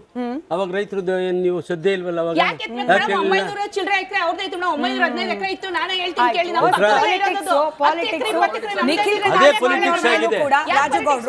ರಾಜುಗೌಡ್ರು ನಮ್ಮ ಜೊತೆಯಲ್ಲಿ ಶೇಖರ್ ಅವರು ಕೂಡ ಜಾಯಿನ್ ಆಗಿದ್ದಾರೆ. ನಮಸ್ಕಾರ ಶೇಖರ್ ಅವರೇ, ಕಾರ್ಯಕ್ರಮಕ್ಕೆ ಸ್ವಾಗತ. JDS ವಕ್ತಾರರನ್ನು ಪ್ರಶ್ನೆ ಕೇಳ್ಕೊಂಡು ವಾಪಸ್ ಬರ್ತೀನಿ. ಬಂದೆ ಸುಮಾ ಮೇಡಮ್. ಈಗ ನಿಖಿಲ್ ಕುಮಾರಸ್ವಾಮಿ ಅವ್ರದ್ದು, ಅನಿತಾ ಕುಮಾರಸ್ವಾಮಿ ಅವ್ರದ್ದು ಜಾಗ ಇತ್ತಂತೆ, ಇದೆಯಂತೆ. ಅದನ್ನ ಅವರು ಒಂದು 6 ಲಕ್ಷ 10 ಲಕ್ಷ ರೂಪಾಯಿ ಕೊಟ್ಟುಬಿಟ್ಟು ತಗೊಂಡಿದ್ರಂತೆ ರಾಜುಗೌಡ್ರೆ. ನಮ್ದಲ್ಲ ಅನ್ನೋ ರೀತಿಯಲ್ಲಿ ಇದ್ರು. ಯಾವಾಗ ಇದಕ್ಕೆ ದುಡ್ಡು ಬರುತ್ತೆ ಅಂತ ಗೊತ್ತಾಗುತ್ತೋ ಇಮಿಡಿಯೇಟ್ ಆಗಿ GBATಗೆ ಪತ್ರ ಬರೆದ್ಬಿಟ್ರಂತೆ, ಅಕೌಂಟ್ಗೆನೆ ಬರಬೇಕು ಅಂತ ಹೇಳಿ ಹೇಳ್ಕೊಂಡ್ಬಿಟ್ಟಿದ್ದಾರಂತೆ. ಈಗ 25 ಲಕ್ಷ ಬೆಲೆ ಬಾಳಬಹುದಂತೆ, 2 ಕೋಟಿ ಪರಿಹಾರ ಕೊಡ್ಲಿಕ್ಕೆ ಸರ್ಕಾರ ಹೊರಟಿದೆ ಅಂತ ಹೇಳ್ತಿರೋದು ನಾನಲ್ಲ ಸರ್, ಅಲ್ಲಿನ ಶಾಸಕರೇ ಹೇಳ್ತಾ ಇರೋದು. ಅಲ್ಲಿಗೆ ಪರಿಹಾರದ ಆಸೆಗೋಸ್ಕರ ಅವರೂ ಕೂಡ ಪತ್ರ ಬರೆದಿದ್ದಾರೆ, ಪರಿಹಾರ ನಮ್ಮ ಅಕೌಂಟ್ಗೆ ಬರಬೇಕು ಅಂತ. ಆದ್ರೆ ಬೀದಿಲ್ ರೈತರನ್ನು ರೊಚ್ಚಿಗೆ ಎಬ್ಬಿಸ್ತಿದ್ದಾರೆ. ಮೊಟ್ಟ ಮೊದಲನೇದಾಗಿ ಅಲ್ಲಿನ ಶಾಸಕರು ಇದೇ ಒಂದು 5 ವರ್ಷಗಳಿಂದ 6 ವರ್ಷಗಳಿಂದ ಇದೇ ಒಂದು ಸ್ಟೇಟ್ಮೆಂಟ್ ಮಾಡಿದರು. ಯಾಕ್ರಪ್ಪ ರೈತರನ್ನು ಒಕ್ಲೆಬ್ಬಿಸ್ತೀರಿ, ರೈತರು ಹೆಂಗೋ ಬೆಳೆ ಬೆಳ್ಕೊಂಡು ನೆಮ್ಮದಿಯಾಗಿದ್ದಾರೆ. ನಮ್ಮ ಮಾಗಡಿ ಜಿಲ್ಲೆ ನಮ್ಮ ಮಾಗಡಿ ತಾಲೂಕಿನ ರೈತರು ಈ ಬಿಡದಿ ಕೂಡ ಮಾಗಡಿಗೆ ಬರ್ತದೆ, ಅವ್ರನ್ನ ಒಕ್ಲೆಬ್ಬಿಸ್ತಿರಲ್ಲ, ಮಾನ ಮರ್ಯಾದೆ ಇದೆಯಾ ಅಂತ ಇದೇ ಸರ್ಕಾರಗಳನ್ನ ಪ್ರಶ್ನೆ ಮಾಡಿದರು. ಆದರೆ ಅಲ್ಲಿಂದ 2 ಪಕ್ಷ ಚೇಂಜ್ ಆಗಿದ ತಕ್ಷಣ ಅವ್ರ ನಾಲ್ಗೆ ಡಬಲ್ ಕ್ರಾಸ್ ಆಗೋಯ್ತು. ಅದು ಯಾವ 2 ನಾಲ್ಗೆನೋ ಗೊತ್ತಿಲ್ಲ. ಆಮೇಲೆ ಇನ್ನೊಂದು ಮಾತು ಹೇಳಿದ್ರು ನಮ್ಮ ಶಾಸಕರು ಮತ್ತು DK ಶಿವಕುಮಾರ್ ಅವರು ಒಂದು ಹೇಳಿದ್ರು, ನಾನು ಯಾವುದೇ ಕಾರಣಕ್ಕೂ ಪ್ರಾಜೆಕ್ಟನ್ನು ಕೈ ಬಿಡಲ್ಲ. ಈ ರಾಜ್ಯ ಅವ್ರ ಅಪ್ಪನ ಆಸ್ತಿ ಅಲ್ಲ. ದೊಡ್ಡಹಳ್ಳಿ ಕೆಂಪೇಗೌಡರು ಮಗನಾದ ಶಿವಕುಮಾರ್ ಅವರೇ, ಈ ರಾಜ್ಯಕ್ಕೆ ನಿಮ್ಮನ್ನ ಮುಖ್ಯಮಂತ್ರಿ ಮಾಡಿರೋದು ನಿಮ್ಮ ಇಷ್ಟ ಬಂದಂಗೆ ದರ್ಬಾರ್ ಮಾಡ್ಲಿಕ್ಕಲ್ಲ, ರೈತರನ್ನ ವಿಶ್ವಾಸಕ್ಕೆ ತಗೊಳ್ಳಿ. ನಾವ್ ಹೇಳ್ತಾ ಇದೀವಿ, ನೀವು 80%, 89%, 70%, 60% ಯಾರ್ಯಾರೋ ಚಮಚಮ್ ಭಟ್ರನ್ನ ಬಿಟ್ಟು ಮಾತಾಡ್ಸೋದಲ್ಲ. ಒಂದು ಶ್ವೇತ ಪತ್ರ ಹೊರಡಿಸ್ರಿ. ತಾಕತ್ತಿಲ್ಲನ್ರಿ ಒಬ್ಬ ಮುಖ್ಯಮಂತ್ರಿ ಆಗಿ 7481 ಎಕರೆನ ನೀವು ಅಕ್ವೈರ್ ಮಾಡ್ಲಿಕ್ಕೆ ಹೊರಟಿದ್ದೀರಿ. ಯಾರ್ದೋ ರೈತರು ಕೊಡ್ತಾರೆ. ಯಾಕೆ ಅಷ್ಟು ನಿಮ್ಮ ಹತ್ರ ಡೇಟಾ ಸಿಗ್ತಾ ಇಲ್ವಾ? ನಾಚಿಕೆ ಆಗಲ್ವಾ ನಿಮಗೆ? ಸುಮ್ಮನೆ ಕೆಲ್ಸಕ್ಕೆ ಬರ್ದೇ ಇರೋ ಅಂತ ಮಾತಾಡ್ಲಿಕ್ಕೆ? ಕೆಲ್ಸಕ್ಕೆ ಬರ್ದೇ ಇರೋ ಮಾತು ಬೇಡ. ನಿಮಗೆ ದಮ್ ಇದೆಯಾ, ತಾಕತ್ ಇದೆಯಾ? ನಾನೇ ಕೇಳ್ತಾ ಇದ್ದೀನಿ, ದಮ್ ಇದೆಯಾ, ತಾಕತ್ ಇದೆಯಾ? ನಾನು ಒಬ್ಬ ರೈತನ ಮಗ, ಅರ್ಥ ಆಯ್ತಾ? ದಮ್ ಇದೆಯಾ, ತಾಕತ್ ಇದೆಯಾ? ನಾಳೆ ಬೆಳಗ್ಗೆ ನೇರವಾಗಿ ಬೆಳಗ್ಗೆ ಕೂತು ನೀವು ರೈತರು ಇಷ್ಟು ಜನ ಕೊಟ್ಟಿದ್ದಾರೆ, ಅವ್ರ ಹೆಸರು, ಫೋನ್ ನಂಬರು ಡಿಸ್ಪ್ಲೇ ಮಾಡಿ ಮಾಧ್ಯಮಗಳಿಗೆ. ದಮ್ ಇಲ್ವಾ? ಒಂದು. ಎರಡನೇದು, ನಮ್ಮ ನಟರಾಜ್ ಗೌಡ್ರು ಆಗ್ಲೇ ಹೇಳ್ತಾ ಇದ್ರು, ಕುಮಾರಸ್ವಾಮಿ ಸೆಂಟ್ರಲ್ ಮಿನಿಸ್ಟ್ರು. ಹೌದು ಸ್ವಾಮಿ, ಅವ್ರಿಗೂ ಈಗ ಮುಖ್ಯಮಂತ್ರಿಗೆ ಅಧಿಕಾರ ಇದೆ, ಸೆಂಟ್ರಲ್ ಮಿನಿಸ್ಟ್ರಿಗೆ ಅಧಿಕಾರ ಇಲ್ವಾ? ಇದೇ ರೈತ ಹೋರಾಟಗಳನ್ನ ಕಟ್ಟಿದಂಥ ನಂಜುಂಡ ಸ್ವಾಮಿಯವರ ನೇತೃತ್ವದಲ್ಲಿ ಬೆಳೆದಂಥ ಇದೇ ಸರ್ಕಾರದ ಮುಖ್ಯಮಂತ್ರಿಗಳು, ಕುಮಾರಸ್ವಾಮಿಯವರು 2 ಸತಿ ಮುಖ್ಯಮಂತ್ರಿ ಆಗಿದ್ರು, ಯಾವ ರೀತಿ ಆಡಳಿತ ಕೊಟ್ಟಿದ್ರು ಅಂತ ಇಡೀ ನಾಡಿನ ಜನತೆ ಗೊತ್ತಿದೆ. ಇನ್ನೂ ಮುಖ್ಯಮಂತ್ರಿ ಆಗಿ ಇನ್ನೂ ಸರಿಯಾಗಿ ಕಣ್ಣೇ ಬಿಟ್ಟಿಲ್ಲ.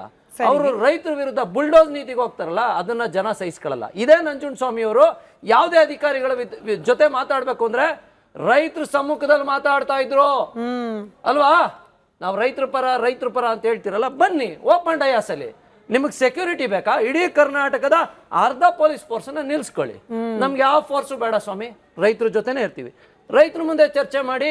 ವಿಧಾನಸೌಧದಲ್ಲಿ ಶಾಸನ ಸಭೆ ಮಾಡ್ತೀರಾ, ನಾವಿಲ್ಲ ಅಂತ ಹೇಳಲ್ಲ, ನೀವು ಶಾಸನ ಮಾಡಿ, ನಾವು ಬೇಡ ಅಂತ ಹೇಳಲ್ಲ. ಆದ್ರೆ ರೈತರ ಬದುಕನ್ನ ನೀವು ಹಸನಾಕ್ಸ್ಬೇಕೇ ವಿನಃ ಇನ್ನೊಂದು ಮಾಡಬಾರ್ದು. ಆಮೇಲೆ ನಮ್ಮ ಮಾಜಿ ತಾಲೂಕ್ ಪಂಚಾಯತಿ ಸದಸ್ಯರು ಹೇಳ್ತಾ ಇದ್ರು, ಅಲ್ಲಿ ಕಜ್ಜಿ ಎತ್ಕೊಂಡ್ಬಿಡ್ತಾ ಇದೆ ನೀರಿಂದ. ಸರಿ ಸ್ವಾಮಿ, ನೀವು ತಾಲೂಕ್ ಪಂಚಾಯತಿ ಸದಸ್ಯರಾಗಿ ಕೆಲಸ ಮಾಡಿದ್ರೆ ಏನ್ ಮಾಡ್ತಾ ಇದ್ರಿ? ಕಳೆದ 10-15 ವರ್ಷದಿಂದ ಒಂದು ಸರ್ಕಾರಕ್ಕೆ ಒಂದು ಲೆಟರ್ ಬರೆಯಕ್ಕಾಗ್ಲಿಲ್ವಾ?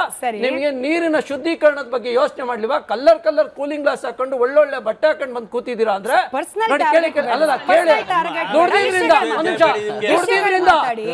ದುಡ್ದಿದ್ರಿಂದ ಒಂದ್ ನಿಮಿಷ, ಎಲ್ಲಿಂದಾನು ಬಂದಿಲ್ಲ, ದುಡ್ದಿದ್ರಿಂದ ಬಂದಿದ್ದೀರಿ. ಮತ್ತೆ ಆ ಜನಕ್ಕೆ ದುಡಿಯಕ್ಕೆ ಯೋಗ್ಯತೆ ಇಲ್ಲ ಅನ್ನೋ ಲೆಕ್ಕಕ್ಕೆ ನೀವು ರೈತರನ್ನ ಮಾತಾಡ್ತಾ ಇದ್ದೀರಾ ಅಂದ್ರೆ ಅದನ್ನ ಅಕ್ಸೆಪ್ಟ್ ಮಾಡ್ಕೊಳ್ಳೋ ವಿಚಾರ. ನಿಮ್ಗೆ ಪ್ರಶ್ನೆ ಸರ್, ಇಷ್ಟೆಲ್ಲ ವಿಚಾರಗಳು ನೀವು ಶ್ವೇತಪತ್ರ ಹೊರಡಿಸುವವರೆಗೂ ಯಾಕಪ್ಪ ಕಾಯ್ಬೇಕು? ಹೋಗಿ ರೈತರನ್ನೇ ಕರ್ಕೊಂಡು ಹೋಗಿ. ಕುಮಾರಸ್ವಾಮಿ ಅವರು 5 ಜನ ಅಲ್ಲ ಅಂದ್ರೆ 10 ಜನ ಕರ್ಕೊಂಡು ಹೋಗಿ ವಿಧಾನಸೌಧ ಕ್ಲೋಸ್ ಮಾಡ್ಬಿಡ್ತಾರೆ. ಪೂರ್ತಿ ಕೇಳಿಸ್ಕೊಳ್ಳಿ ಸರಿ ಸ್ಮಿತಾ, ನೀವು ಸರ್ಕಾರದ ಪರವಾಗಿ ಮಾತಾಡ್ತೀರಿ. 9,000 ರೈತರು ನಾಳೆ ಬೆಳಗ್ಗೆ ಮಾತು ಡಿ ಕೆ ಶಿವಕುಮಾರ್ ಅವರಿಗೆ ಭಯ ಇದ್ರೆ, ಆತಂಕ ಇದ್ರೆ 9,000 ರೈತರು ಮನೆಯವರು ಬರ್ತಾರೆ. ನಂಬಿದ್ಯಾ? ನೀವು ರಾಜ್ಯದ ಮುಖ್ಯಮಂತ್ರಿ, ವಿಧಾನಸಭಾ ಮುಖ್ಯಮಂತ್ರಿ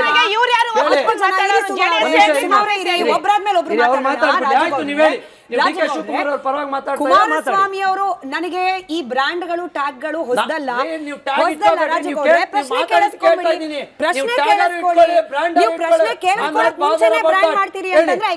ನನ್ನ ಪ್ರಶ್ನೆ ಇಷ್ಟೇ ಸಿಂಪಲ್. ಕುಮಾರಸ್ವಾಮಿ ಅವರು ಮಣ್ಣಿನ ಮಗ, ರೈತ ಪರವಾಗಿ ಹೋರಾಟ ಮಾಡುವವರು ಅಲ್ವಾ?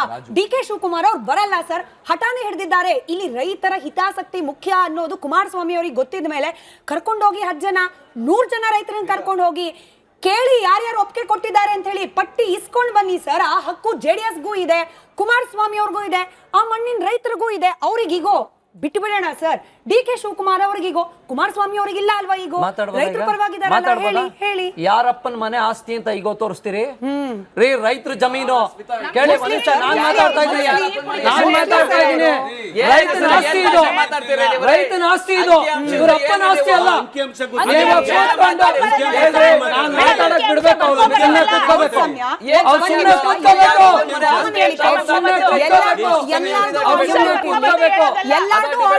ಸುಮ್ಮನೆ ಕೂತ್ಕೋಬೇಕು,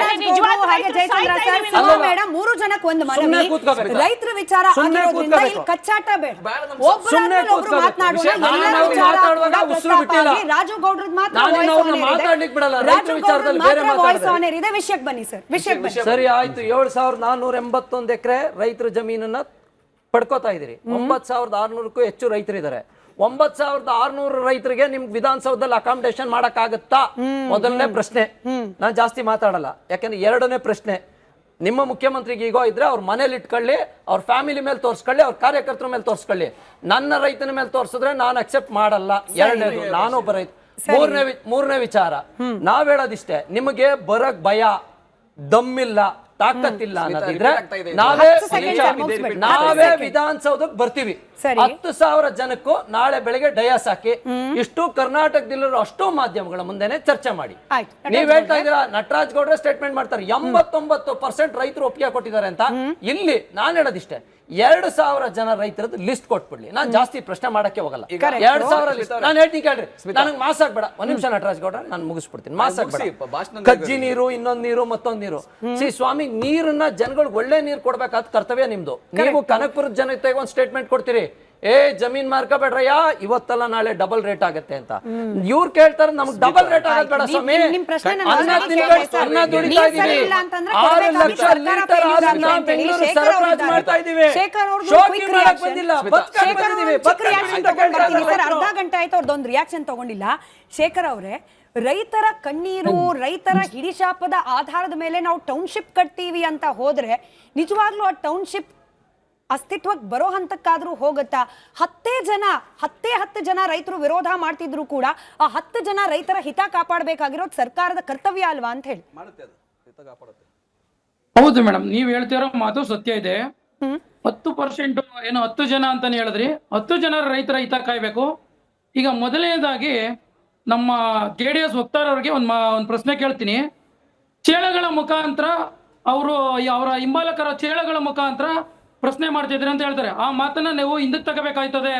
JDS ವಕ್ತಾರ ಅವರೇ, ನೀವೇ ಮಾಡ್ಬಿಡ್ರಿ. DK ಶಿವಕುಮಾರ್ ದಮ್ಮಿಲ್ಲ ಮಾಡಕ್ಕೆ ಯಾಕ್ರಿ ನಮ್ಮ ಭವಿಷ್ಯ ನಮ್ಮ ಹಕ್ಕು, ಹಿಂದಕ್ಕೆ ಹಾಕ್ಬೇಕು.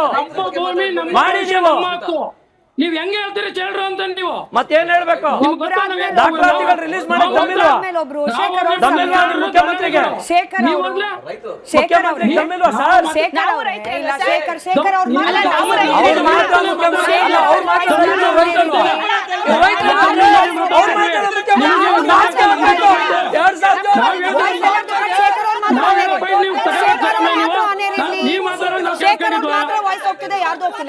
ಅವರೇ ವಾಯ್ಸ್ ಹೋಗ್ತಾ ಇಲ್ಲ, ರಾಜಗೌಡ್ರೆ ವಾಯ್ಸ್ ಹೋಗ್ತಿಲ್ಲ, ನಟರಾಜ್ ಮೇಡಮ್ ವಾಯ್ಸ್ ಹೋಗ್ತಿಲ್ಲ. ಶೇಖರ್ ಅವರೇ, ರಾಜಕೀಯ ಹಿತಾಸಕ್ತಿಗೋಸ್ಕರ ರೈತರನ್ನ ಬ್ರ್ಯಾಂಡ್ ಮಾಡೋ ಹುಚ್ಚು ಯಾಕ್ರಿ? ಯಾರ್ದು ವಾಯ್ಸ್ ಹೋಗ್ತಿಲ್ಲ? ರಾಜಗೌಡ್ರೆ ವಾಯ್ಸ್ ಹೋಗ್ತಾ ಇಲ್ಲ.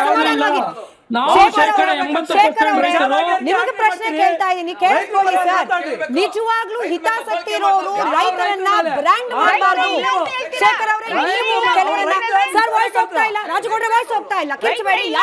ಸುಮಾ ಅವರೇ ಕಾಮ್ ಡೌನ್, ನಿಮ್ಮ ಹತ್ರಕ್ಕೆ ಬರ್ತೀನಿ. ಶೇಖರ್ ಅವ್ರ ಸಮಯ, ಒಬ್ಬರಾದ್ಮೇಲೆ ಒಬ್ರು ಮಾತನಾಡೋಣಪ್ಪ. ಇದು ರಾಜಕೀಯ ವೇದಿಕೆ ಅಲ್ಲ, ರೈತರಿಗೋಸ್ಕರ ಕಲ್ಪಿಸ್ಕೊಟ್ಟಿರುವ ನನಗೆ ಗೊತ್ತು ಸರ್, ನನಗೆ ಗೊತ್ತಿದೆ.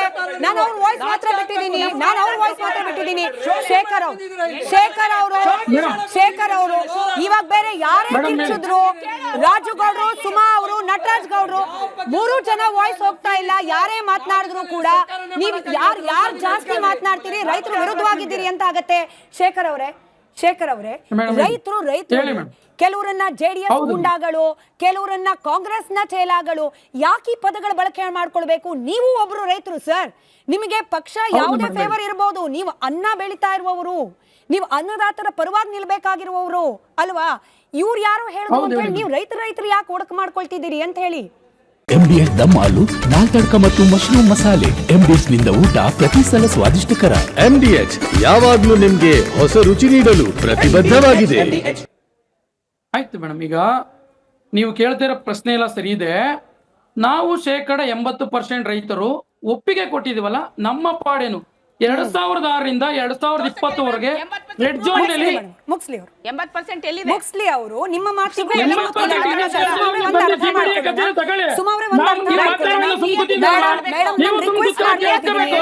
ರಿಕ್ವೆಸ್ಟ್ ಮಾಡ್ಕೊಳ್ತಾ ಇದೀನಿ ನೋಡಿ, ಅವರು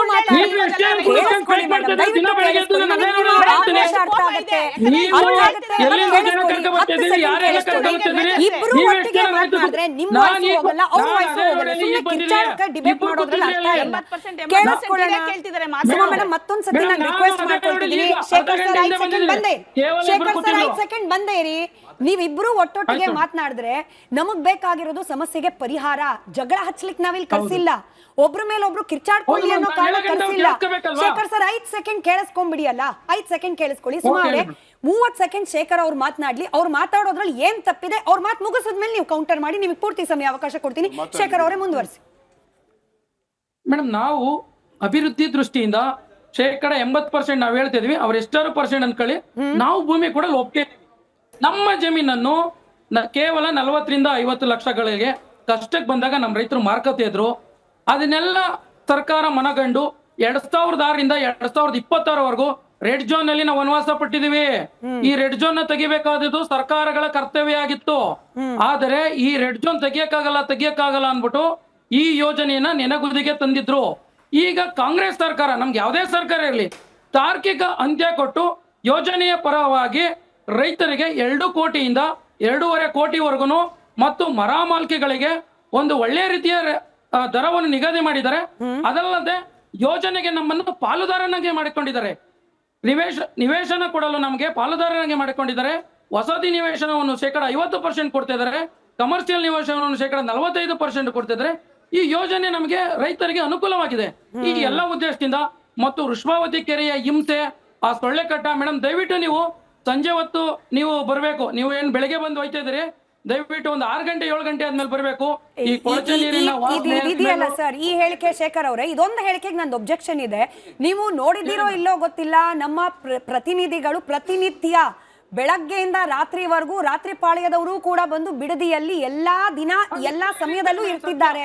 ಬಿಡದಿಯಲ್ಲಿ ಯಾವ ಜಾಗದಲ್ಲಿ ಏನಿದೆ ಅಂತ ಹೇಳಿ ನಿಮ್ಮಷ್ಟೇ ಚೆನ್ನಾಗಿ ಅವರು ಅರ್ಥ ಮಾಡ್ಕೊಂಡಿದ್ದಾರೆ. ಆಯ್ತು, ನೀವು ಹೇಳ್ತಿದ್ರಿ ಕೆಲ ರೈತರಿಗೆ ಸಮಾಧಾನ ಇದೆ, ಹಂಗಾಗಿ ಸರ್ಕಾರದ ಪರವಾಗಿ ನಾವು ನಿಂತಿದೀವಿ ಅಂತ ಹೇಳಿ. ಸುಮಾ ಅವ್ರ ಸಮಯ, ಆಯ್ತು 80% ನಿಮ್ ಲೆಕ್ಕದೇ 80% ಅನ್ಕೊಳ್ಳೋಣ ಸರ್, ನಿಮ್ ಲೆಕ್ಕದೇ 80% ಅನ್ಕೊಳ್ಳೋಣ. ಸುಮಾ ಅವ್ರು ಮೇಡಮ್ 80% ಅಂತ ಅವ್ರು ಏನ್ ಹೇಳ್ತಿದ್ದಾರೆ, ಇವತ್ತು ನಾವು ಕರಿತಾ ಇದೀವಿ, ತೋರಿಸ್ಲಿ.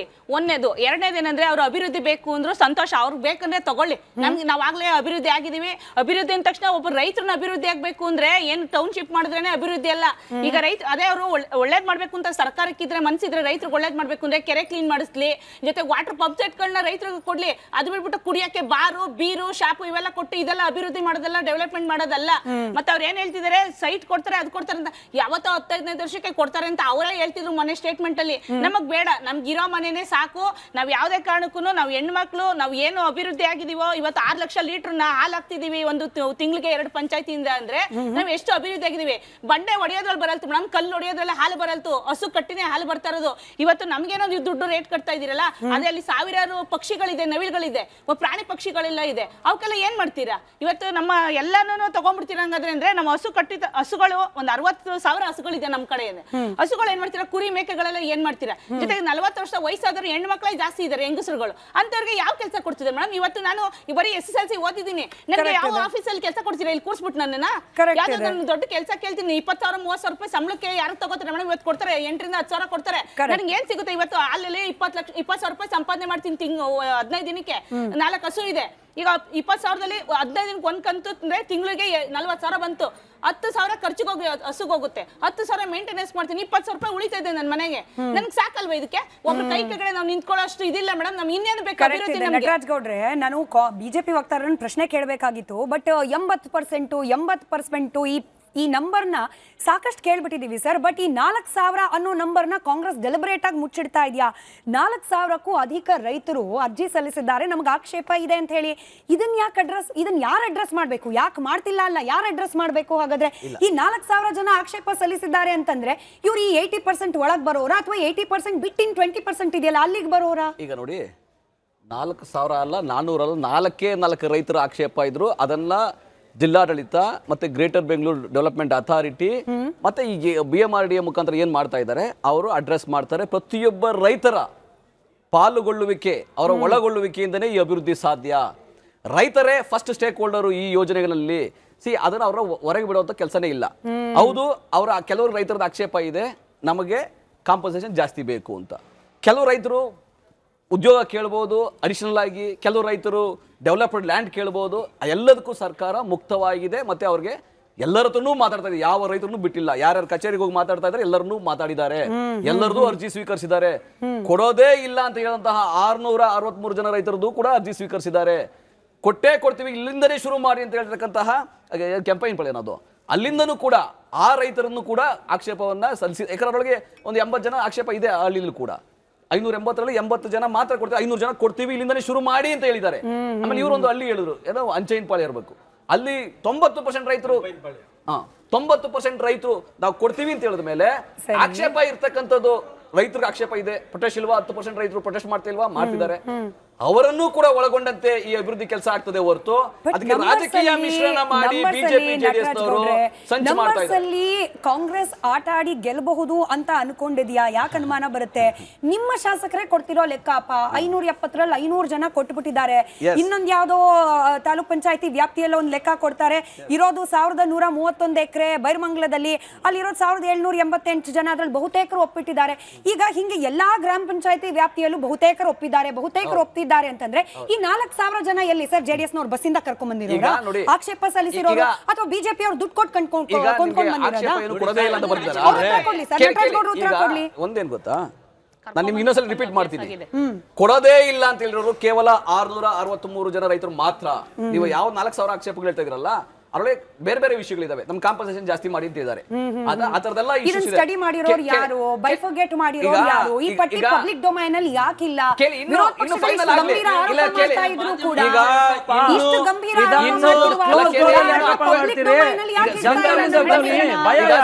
ಈಗ ಇದು ಯಾವ್ದು ನಾವೇನು ಕಾಮಿಡಿ ಶೋದಲ್ಲಿ ಕೂತಿಲ್ಲ. ಕಾಮಿಡಿ ಶೋ ಅಲ್ಲ ಸರ್, ಇದು ರೈತರ ವಿಚಾರ. ನೀವು ಅನ್ಕೊಂಡಿದ್ರೆ ಭ್ರಮೆಯಿಂದ ಆಚೆ ಬನ್ನಿ. ನೀವು ಆಚೆ ಬನ್ನಿ. Mahabharata is a very debate show sir, it's not a comedy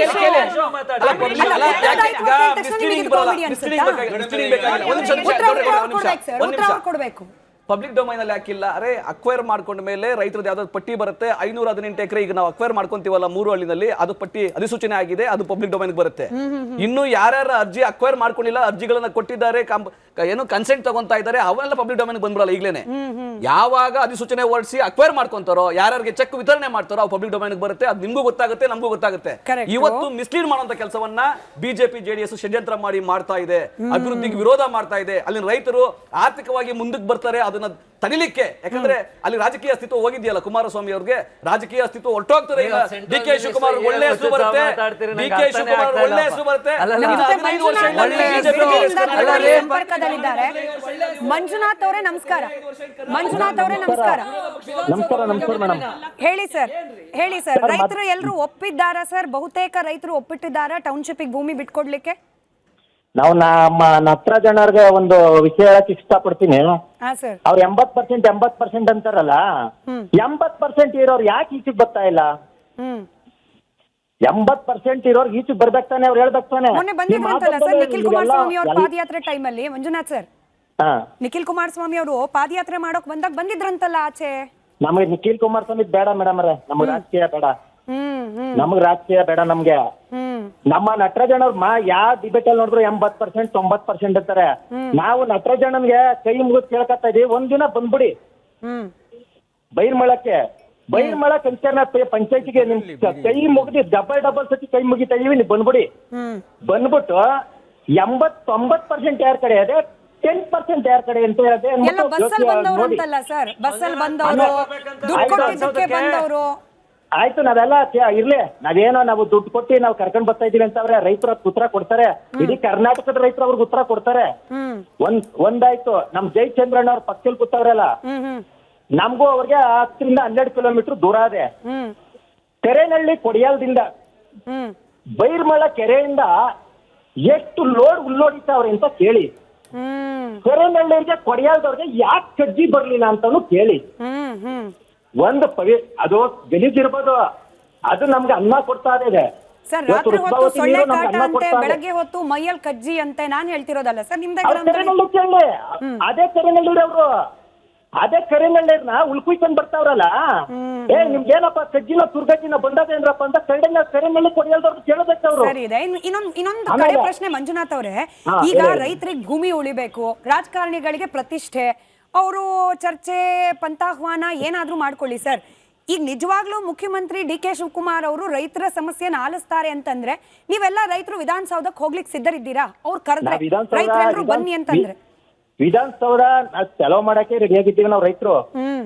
ಒಂದು ನಾವೇನಿಲ್ಲಿ ಹೆದರ್ಕೊಂಡು ಯಾರಿಗೋ ಹೆದರ್ಕೊಂಡು ನಮಗೂ ಎಲ್ಲ ಧಮಕಿ ಎಲ್ಲ ಹಾಕವ್ರೆ, ನಮಗೂ ಧಮಕಿ ಹಾಕವ್ರೆ, ಫೋನಲ್ಲಿ ಕೆಟ್ಟು ಇದೆಲ್ಲ ಹಾಕವ್ರೆ. ನಾನು ಏನೋ 2 ಮಾಧ್ಯಮದಲ್ಲಿ ನೇರವಾಗಿ 2 ಮಾತಾಡಿದ್ಕೆ ಸರಿ ಹಾಕ್ಲಿ ನಾವಕ್ಕೆಲ್ಲ ಧಮ್ಕಿ ದಬ್ಬಾಳಿಕೆಗೆಲ್ಲ ನಾವ್ ಹೆದರೋರಲ್ಲ. ನಾವು ಪ್ರಾಣದ ಮೇಲೆ ಆಸೆ ಇಟ್ಕೊಂಡಿಲ್ಲ. ನೀವು ಸಿದ್ಧರಿದ್ದೀರಿ ಹೋಗ್ಲಿಕ್ಕೆ ಮಾತನಾಡ್ಲಿಕ್ಕೆ. ಅಶ್ವಥ್ ಸರ್ ನಾನು ಅವ್ರ ಹತ್ರ ತಗೊಂಡಿರೋದೇ ಒಂದ್ ರಿಯಾಕ್ಷನ್. ಅಶ್ವಥ್ ಸರ್, ಇವತ್ತು ಈ ಮಾಗಡಿ ಬಾಲಕೃಷ್ಣ ಅವರು ಮತ್ತಷ್ಟು ಗಂಭೀರ ಆರೋಪ ಮಾಡ್ತಾರೆ. ನೋಡಿ, ಕುಮಾರಸ್ವಾಮಿ ಅವರಿಗೆ ಸ್ವಹಿತಾಸಕ್ತಿ, ಅವ್ರದ್ದು ಭೂಮಿ ಇದೆ, ಹಂಗಾಗಿ ರೈತರನ್ನು ರೊಚ್ಚಿಗೆಬ್ಬಿಸ್ತಾ ಇದ್ದಾರೆ. ಇದೇ ರೀತಿಯ ಸಮಸ್ಯೆ ಬೇರೆ ಕಡೆಗಳಲ್ಲೂ ಇದೆಯಪ್ಪ. ಲ್ಯಾಂಡ್ ಅಕ್ವೈರ್ ಆಗ್ತಾ ಇದೆ, ಸರ್ಜಾಪುರದಲ್ಲಿ ಆಗ್ತಿದೆ, ಚಿಕ್ಕಬಳ್ಳಾಪುರದಲ್ಲಿ ಆಗ್ತಾ ಇದೆ, ನಂಜನಗೂಡಲ್ಲಿ ಆಗ್ತಾ ಇದೆ, ಹಾಸನದಲ್ಲೂ ಆಗಿದೆ. ಅಲ್ಲಿ ಯಾಕೆ ಹೋಗ್ತಿಲ್ಲ ಕುಮಾರಸ್ವಾಮಿ ಅವರು? ಅವ್ರ ಕಣ್ಣಿಗೆ ಬರೀ ಬಿಡದಿ ಮಾತ್ರ ಯಾಕೆ ಕಾಣಿಸ್ತಾ ಇದೆ? ಅವ್ರ ಪ್ರಶ್ನೆ ಇದು.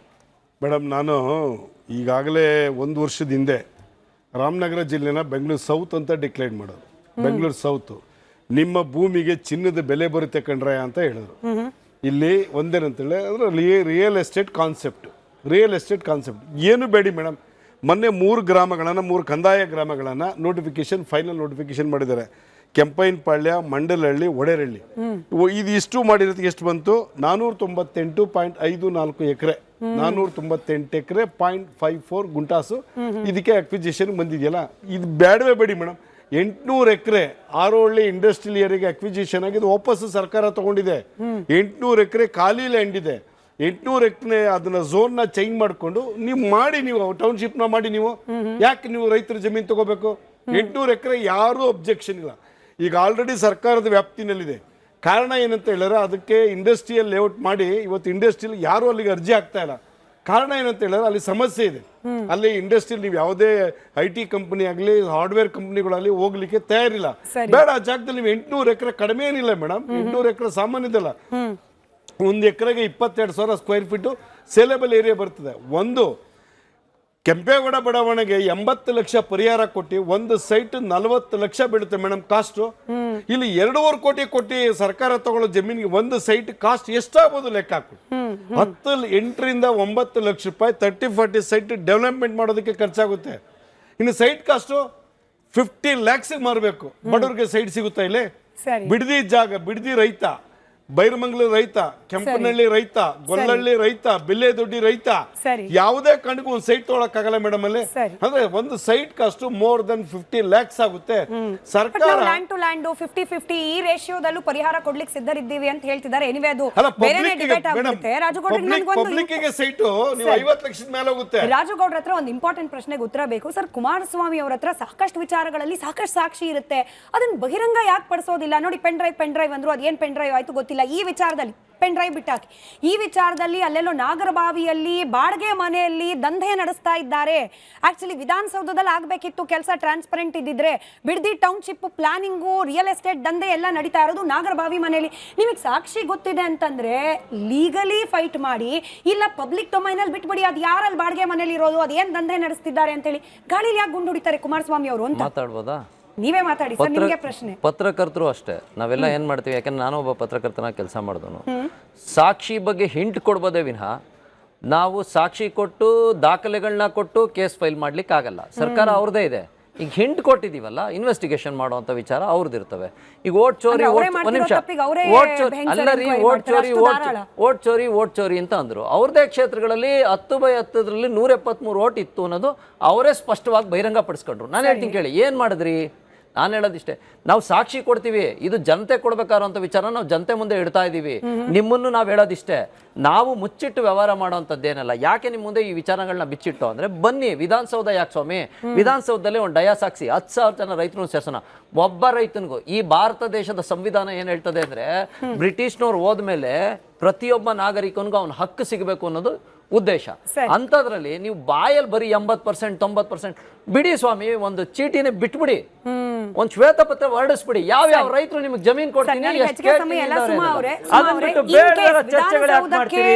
ರೈತರು ಹೋದ್ರೆ ಆ ಸಮಸ್ಯೆಯನ್ನ ಆಲಿಸ್ತಾರೆ ಅಂತ ಹೇಳಿ DK ಶಿವಕುಮಾರ್ ಅವ್ರು ಏನಾದ್ರು ಕರೆದ್ರೆ ರೈತರು, ಬಿಡದಿ ಭಾಗದ ರೈತರು ಹೋಗ್ಲಿಕ್ಕೆ ಸಿದ್ಧರಿದ್ದೀರಾ? ಮೇಡಮ್, ನಾವು ಹೋಗೋದಕ್ಕಿಂತ ಅವರೇ ಬಂದ್ಬಿಡ್ಲಿ ಬಿಡಿ ಮೇಡಮ್. ಈಗ ನಾವು ಹೋಗೋದು ಬೇಡ. ಈಗ ಅವರೇ ತೊಂದರೆ ಆಗ್ತದಲ್ವಾ? ಈಗ ಅವ್ರು ಏನ್ ಹೇಳ್ತಾರೆ, ಅವರೇ ಮೊದಲಷ್ಟು ಹೇಳಿದ್ದಾರೆ, ಧಿಕ್ಕಾರ ಕೊಡ್ಬೋದು ಅಂತ ಅವರೇ ಹೇಳಿದ್ದಾರೆ, ಅಲ್ಲಿ ರೈತರೇ ಇಲ್ಲ ಅಂತ ಹೇಳಿದ್ದಾರೆ. ಅವರೇ ಕಣ್ಣಾರೆ ನೋಡ್ಲಿ, ಭೂಮಿ ಅಂತ ಹೇಳಿದ್ದಾರೆ. ನಟರಾಜ್ ಗೌಡ್ರಿಗೆ ಸಮಯ ಇದೆ ಸರ್, ಕ್ವಿಕ್ಲಿ ಸರ್.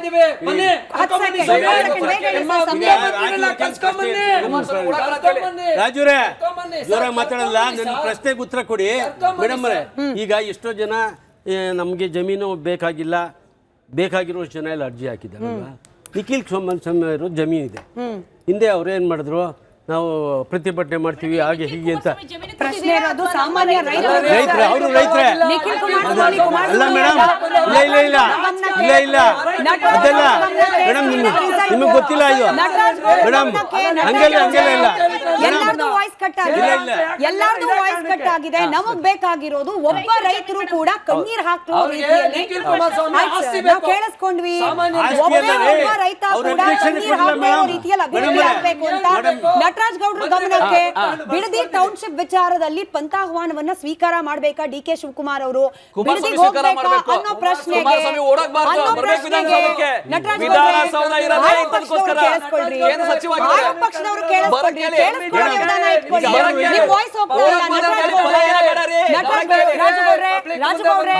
ರಾಜುಗೌಡ್ರೆ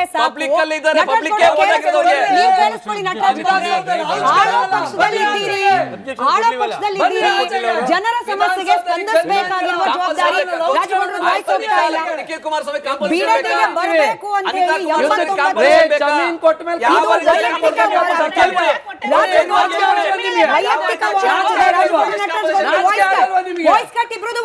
ಇಬ್ರದು ವಾಯ್ಸ್ ಹೋಗ್ತಾ ಇಲ್ಲ. ಆಳೋ ಪಕ್ಷದಲ್ಲಿ ಇದ್ದೀರಿ ನಟರಾಜ್ ಗೌಡ್ರೆ. ನಮ್ಮ ಮನವಿ ಇಷ್ಟೇನೆ, 79% ಜನ ಕನಿಸ್ತಾ ಇದೆ ಡಿ ಕೆ ಶಿವಕುಮಾರ್ ಅವರು ಬಿಡದಿಗೆ ಹೋಗ್ಬಿಟ್ಟು ರೈತರ ಸಮಸ್ಯೆಯನ್ನ ಕೇಳಿಸ್ಕೊಳ್ಬೇಕು ಅಂತ ಹೇಳಿ. ಆಳೋ ಸರ್ಕಾರ ಆಗಿರೋದ್ರಿಂದ, ಆಳೋ ಪಕ್ಷ ಆಗಿರೋದ್ರಿಂದ ಅದು ವಾಟ್ಸ್ಆಪ್ ರೈತರು ಜೆಡಿಎಸ್ ಬಸ್ ಅಲ್ಲಿ ಹಚ್ಚಿದವರು ಈ ರಾಜ್ಯದ ಜನ ಸರ್, ಈ ರಾಜ್ಯದ ಜನ ಹೋಗ್ಲಿ ರೈತರ ಸಮಸ್ಯೆಯನ್ನ ನನಗೆ ಸಮಯ ಧನ್ಯವಾದ ಎಲ್ಲರಿಗೂ ಚರ್ಚೆಯಲ್ಲಿ ಭಾಗಿಯಾಗಿದ್ದಕ್ಕೆ. Thank you. D K Shivakumar ಅವರು ಹೋಗ್ಲಿ ಬಿಡದಿಗೆ, ಡಿ ಕೆ ಶಿವಕುಮಾರ್ ಅವರು ಬಿಡದಿಗೆ ಹೋಗ್ಲಿ ಅಂತ ಹೇಳಿ ನಾನು ಕೂಡ ರೈತರ ಪರವಾಗಿ ಮನವಿ ಮಾಡ್ಕೊಳ್ತಾ ಕಾರ್ಯಕ್ರಮ ಮುಗಿಸ್ತಾ ಇದ್ದೀನಿ. ಧನ್ಯವಾದ. Thank you.